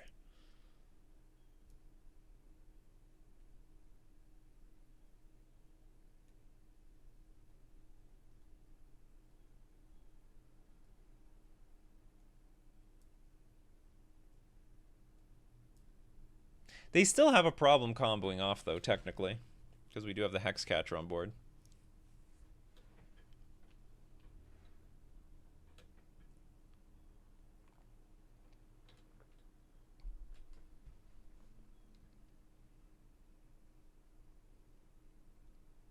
They shuffle their library. That's very good news for us. They have their own Cavern of Souls on Wizard. But do you have Nadu? I'm tapping mana for something. No! You have Nadu right here, right now. Okay, I haven't played against this card in a while. Whenever this creature becomes the target of a spell or ability, reveal this card. If it's a land, put it on the battlefield. Otherwise, put it into your hand. This ability only triggers twice each turn. You have 3 creatures in play. This doesn't have the stun counter on it anymore. I can't get rid of it with Floodpits Drowner. It triggers only twice each turn. Well, twice is a lot. Okay.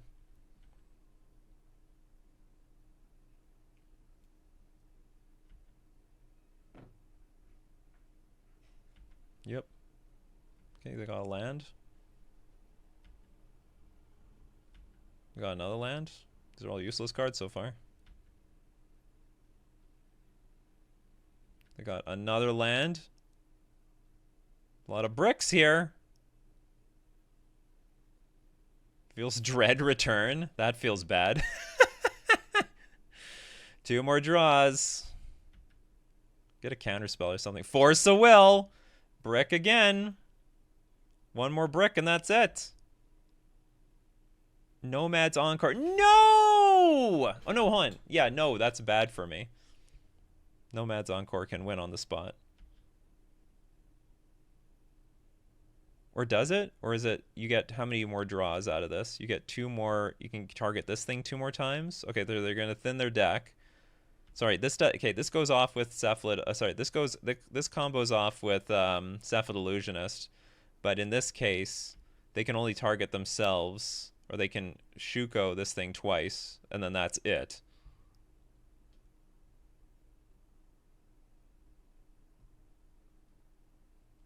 All right, here we go. Do they have no more lands to go get? Is everything we see on the battlefield it? It's a Fairy Time Raveler, useless. 1 more. But they do have 3 creatures in play. Oh, they got a Tundra.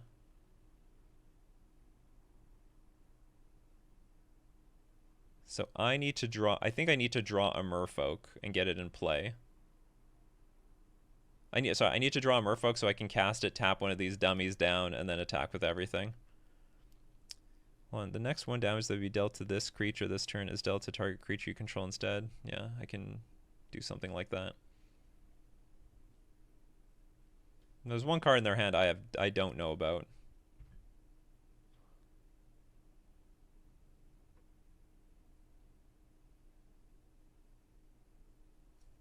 It's a fascinating game. Very, very fascinating.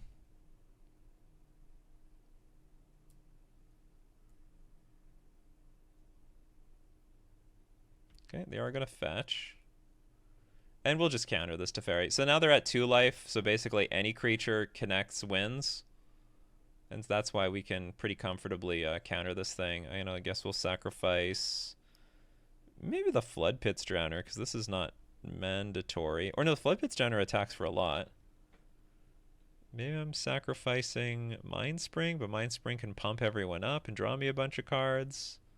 But I sort of need to win next turn, right?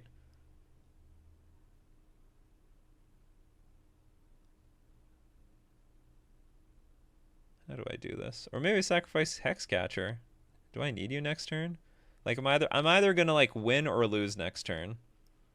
That's how it's gonna go. And everything attacks for 2 anyway. Because there's no way I'm gonna survive next turn. They're gonna draw 8 cards.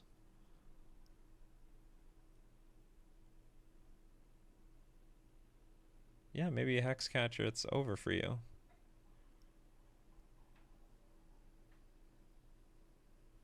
Maybe Flood Pits doesn't matter.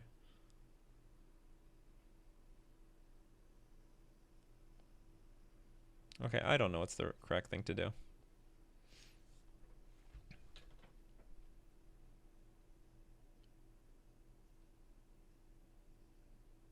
Because if I activate this thing, I don't have the creature in play anymore anyway. Okay, let's hope we don't overthink this. Just draw a random Merfolk. Any Merfolk in my deck is good. Oh, sorry, except Silvergill Adept. Don't draw me that one. That one's actually not good. But every other one is good.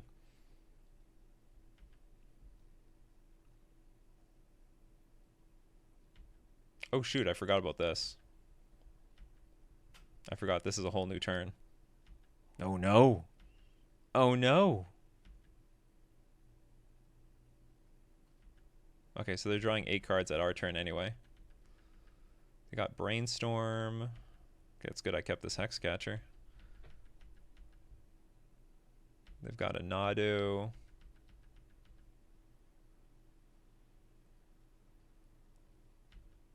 What are they revealing here? I can't even see everything. Oh, they got Windswept Heath, enter the battlefield. Oh, they're hitting a bunch of Flooded Strands, I guess. They hit 2 Flooded Strands. They found Thassa's Oracle. I guess they can just artificially draw everything. They found a Nadu, which is useless. Are we done? And they can't fetch. Or, I mean, they can if they want to, but, like, let's say they fetch to Brainstorm. Like, what are they going to do after that? Okay, come on. A Merfolk! Great Merfolk. Could have used it earlier, though. Okay, so what do they have? They have a Nomad's Encore. They have a Brainstorm, which they basically can't use because they fetch Brainstorm, and then whatever they do with their hand is useless. Okay, so we will play our uncounterable Tishana's Tidebinder and tap down this Nomad's Encore, and then get in for victory. Yeah. Wow, what a nice game. What a nice game. Went Sag. Probably unlucky for them. Okay, so a lot of people have mentioned in the past, like, Nikachu, you should be bringing in Grafdigger's Cage. So I've had games where I bring in Grafdigger's Cage, but the problem is you're not really beating their main game. Like they have like a plan B and C that Grafdigger's Cage doesn't interact with. Grafdigger's Cage does not interact with Nadu, and also they have between Prismatic Ending and Teferi Time Raveler to deal with it when they want to actually combo off. So I'm not super thrilled with this interaction. And on top of that, I do, even though I would also like to keep Chalice of the Void in the deck to play on 1, which of course, all that stuff interacts, everything I just mentioned interacts with Chalice of the Void. But if I have Grafdigger's Cage on 1 and I have Chalice on 1, that sort of screws with me. So I just want to beat their deck as it is. Like, I think we have a lot of interaction. I just don't want to bring in Grafdigger's Cage. I could be wrong about this. I'm just not going to bring it in. What do I want to bring in? I want to bring in removal. Removal's good. Force of Will is good. I don't remember if Force of Negation is good. I'm probably going to want some Wastelands. Maybe take out Aether Vial. Maybe take out... am I taking out here? Hull Breacher, how good are you? Ponder, Brainstorm. Chalice of the Void, how good are you? Ponder and Brainstorm, right? Ponder, Brainstorm, Swords to Plowshares. Is that it? Maybe you're not that good.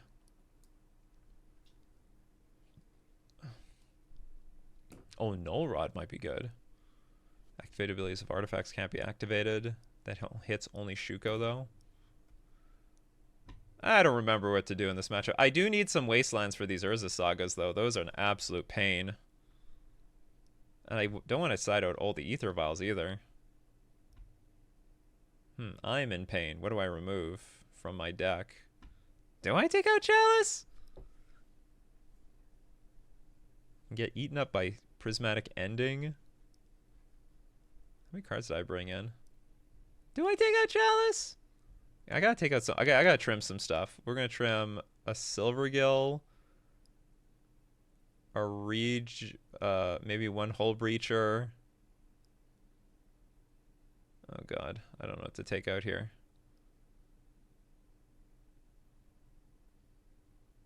Okay, I guess we just gamble.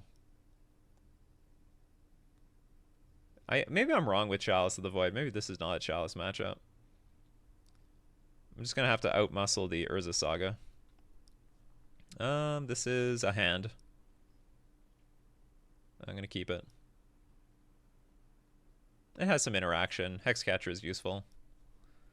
Probably what we're gonna do is we're gonna go turn 1 Mindspring, turn 2 Flood Pits, turn 3 City of Traders, and we'll play a Mindspring and have Hexcatcher up. Opponent mulligan to 5, so I mean they're already in bad shape. Hopefully.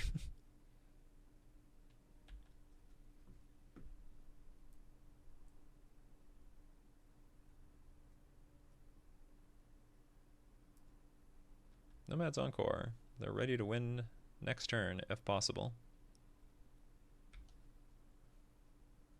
They mulliganed hard enough.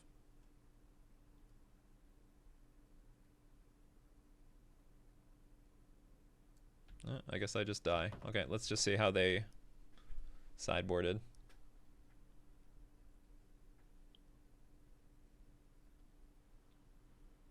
Also give me some confidence about how good Chalice on 1 is here. Oh, Chalice on 1 hits Nomad's Encore, although they do have a Cavern of Souls in their deck. So they have Brainstorm, Ponder, Swords to Plowshares, Pithing Needle, which would come in. Oh yeah, I should side out some Ether Vials just because of Pithing Needle. Force, Ponder, Memory's Journey, just in case comboing off doesn't work. How many Prismatic Endings do you have? I'd assume a few. 1, 2...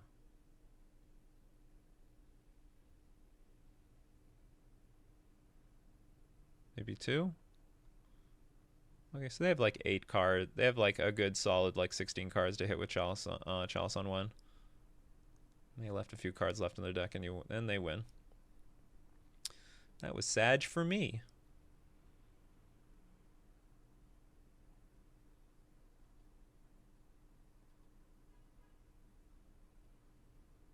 Take out mana, get mana.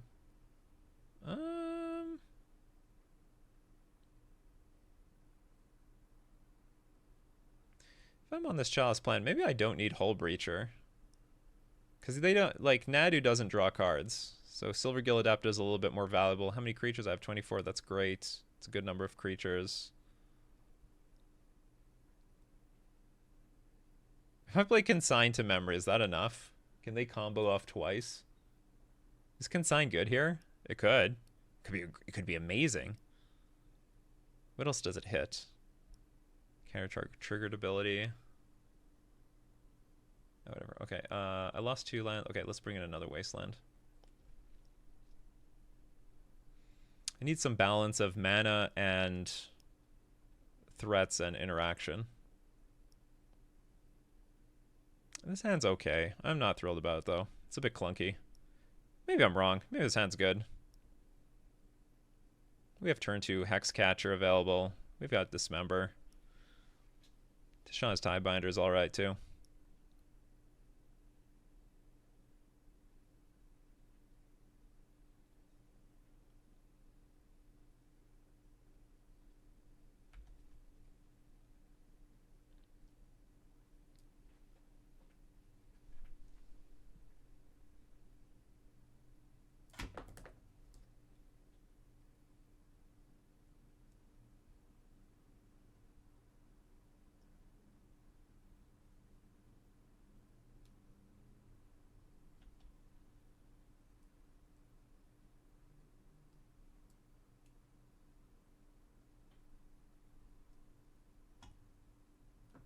guess turn 1 Prismatic. Oh, turn 1 Ponder.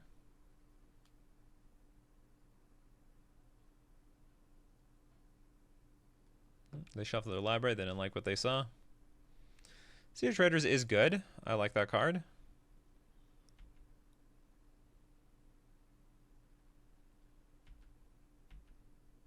But I'm going to play it on turn. I think this is a good spot to play it on 4. And then I'll have access to 3 mana for either of these cards. Plus, I'll have a mana up for Dismember. I'll be just a little sad if opponent plays a fetch land and then cracks it. Because maybe we could have got that with Tishana's Tidebinder.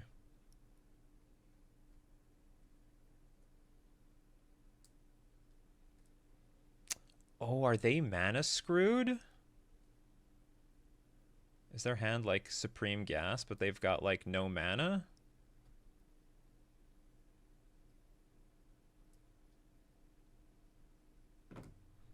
Okay, hold on. Let's try to play this Hexcatcher right now.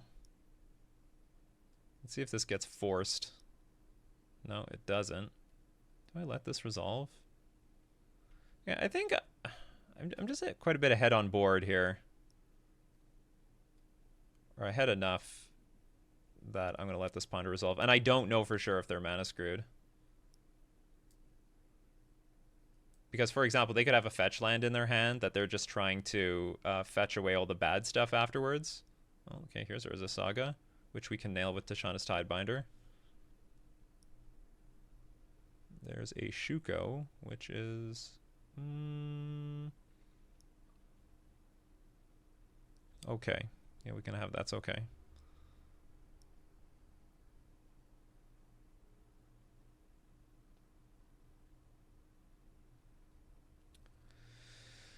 Now, how do we do this? Okay, so next turn they could play... well, they could do a lot of things. I'm just going to go for Regery. Okay, hold on. Is that the right thing to do? I could hold up Tishana's Tidebinder. So we attack for 3, play Tishana's Tidebinder on something. I just want to get in there, you know what I mean? Just want to get in there for a bunch of damage. We get in for 5 and borderline winning at that point. And then hold up Tishana's Tidebinder for like, I don't know, one last major threat. Game feels tight.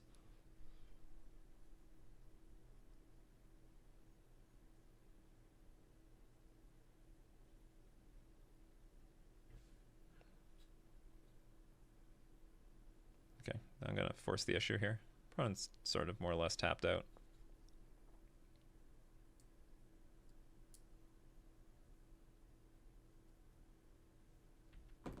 And we have more creatures on the battlefield, if necessary.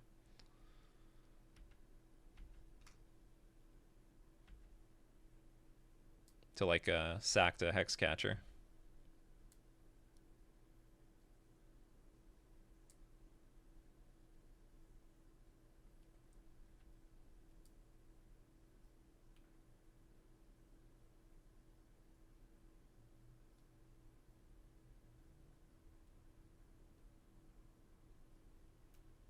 Pithing Needle.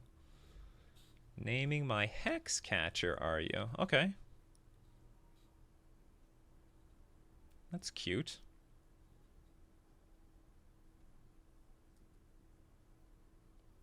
So now Hexcatcher offline. Nomads Encore does nothing at the moment. Nomads Encore does not combo with Shuko. Okay, what do we do here? I guess attack with all the dummies. Well, this is a smidge late. And I may not even want to cast it. Well,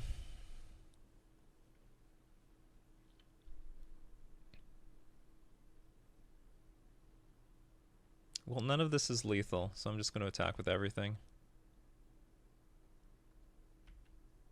Are there any 0 drops in the deck? I think no.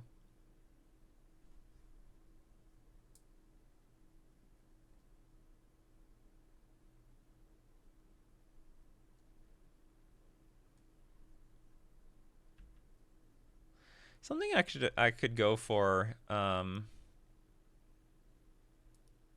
When Urza Saga pops... Oh, no, it doesn't matter. They can float the mana. Yeah, they can float the mana. Okay, I'm just going to pass. So we have 2 interactive cards for the combo. We have Tashawn's Tidebinder and we have Dismember. So if they play Cephalid Illusionist, we can dismember the Nomad's Encore.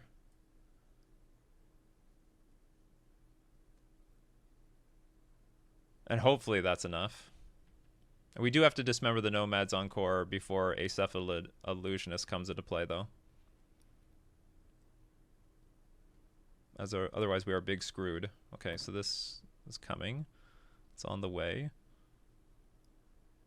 Okay, let's dismember this thing.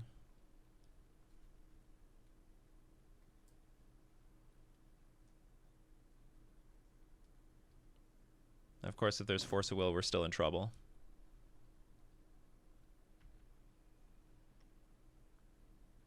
So let's hope there's no Force of Will.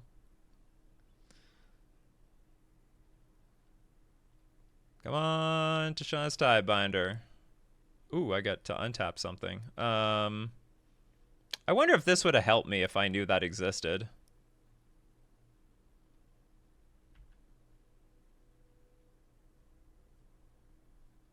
Don't have days here. That'd be so bad. Okay, we got Force of Willed. So I got beat by a Pithing Needle.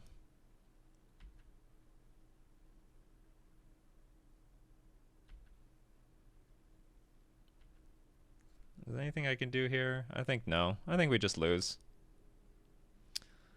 Well, maybe Chalice of the Void is worse than Grafdigger's Cage. I could have played Grafdigger's Cage, and then I wouldn't be in this situation now, would I?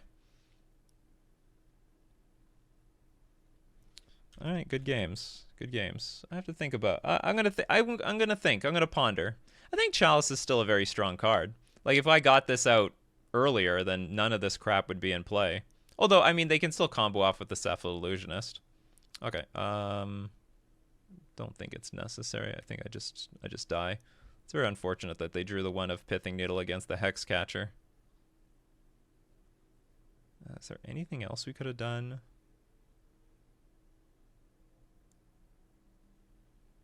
No, they had all the mana for everything, so I don't. Oh no, they were mana screwed actually. So if I in theory, if I Tashawn's Tidebinder the mana, I mean, yeah, the Tundra, we would have lost. Okay, I think that was a very fair 3-2, very fair 3-2 result. Very unfortunately, we did. You know, the one matchup I really wanted to win was the Delver matchup, because that was the one where, like, the whole point, one of the main points of playing this deck is to get Chalice on 1 available, and if you can get Chalice on 1 versus Delver, that would put you, like, way ahead. Way ahead. Like, even if they get a Murktide out, we have a lot of room to either tap it down with Floodpit's Drowner or even tap it down with Reejerey, because we have enough flash speed cards in the deck to utilize, like, to tempo them out. And unfortunately, we got, like, completely mopped up by that deck. Anyway, I hope everyone did see the power of City of Traders and Ancient Tomb. I think we saw a little bit... Like, Ancient Tomb is a lot better as your turn 3 play than turn 2. At least, oh, sorry, I should say, if you're up against a blue deck, you ideally want to get City of Traders in play by as your 3rd land drop to maximize how much you're going to be playing around days and just have how much mana you have on the board. And in this league, we were up against a lot of blue decks, and we had City of Traders on turn 2 instead of as our 2nd land drop instead of our 3rd land drop. What else to say about that? I wish we got to see Mindspring Merfolk do something, but unfortunately we didn't have enough blue sources in the deck to really get to see it do its thing. Aethervial, I've, at least in the past, Aethervial played very well. In this league, it played very, very poorly, unfortunately. Maybe not necessary, but I don't think so. I think because if you only play with the soul lands, the 3-drops become incredibly clunky, because there's going to be games where you just don't draw the soul lands. You mulligan again. You just do not draw these things. At least that's the way I look at it. Maybe I'm wrong. I'm basically the sole person playtesting this thing. But this is, though, I think it was a good league. I think I might have just punted the Cephalid Illusionist matchup. Maybe. Maybe not. Who knows? I don't know. I'll think about it. I'll ponder. I got to think of what's a better sideboard plan because I don't know what the weakest cards are in this deck versus that deck. And maybe I could have shaved more lands or more vials in that matchup. Not sure. Hope you enjoyed it. We are going to definitely develop more Soul Land, Merfolk, and Legacy because I have the NRG series open in July. I don't remember what the dates were. Something like the 18th and 19th, something like that. NRG series. St. Paul, Minnesota. I'm going to be there. And hopefully I'll bring this thing so long as I actually think this deck is good. Give a thumbs up if you love Legacy Merfolk. I'm very sorry to everybody who doesn't like to see the sight of reserve list cards, but we got to do what we got to do to stay in the format, all right? We got to do what we got to do. Anyway, stay wet, fish fam.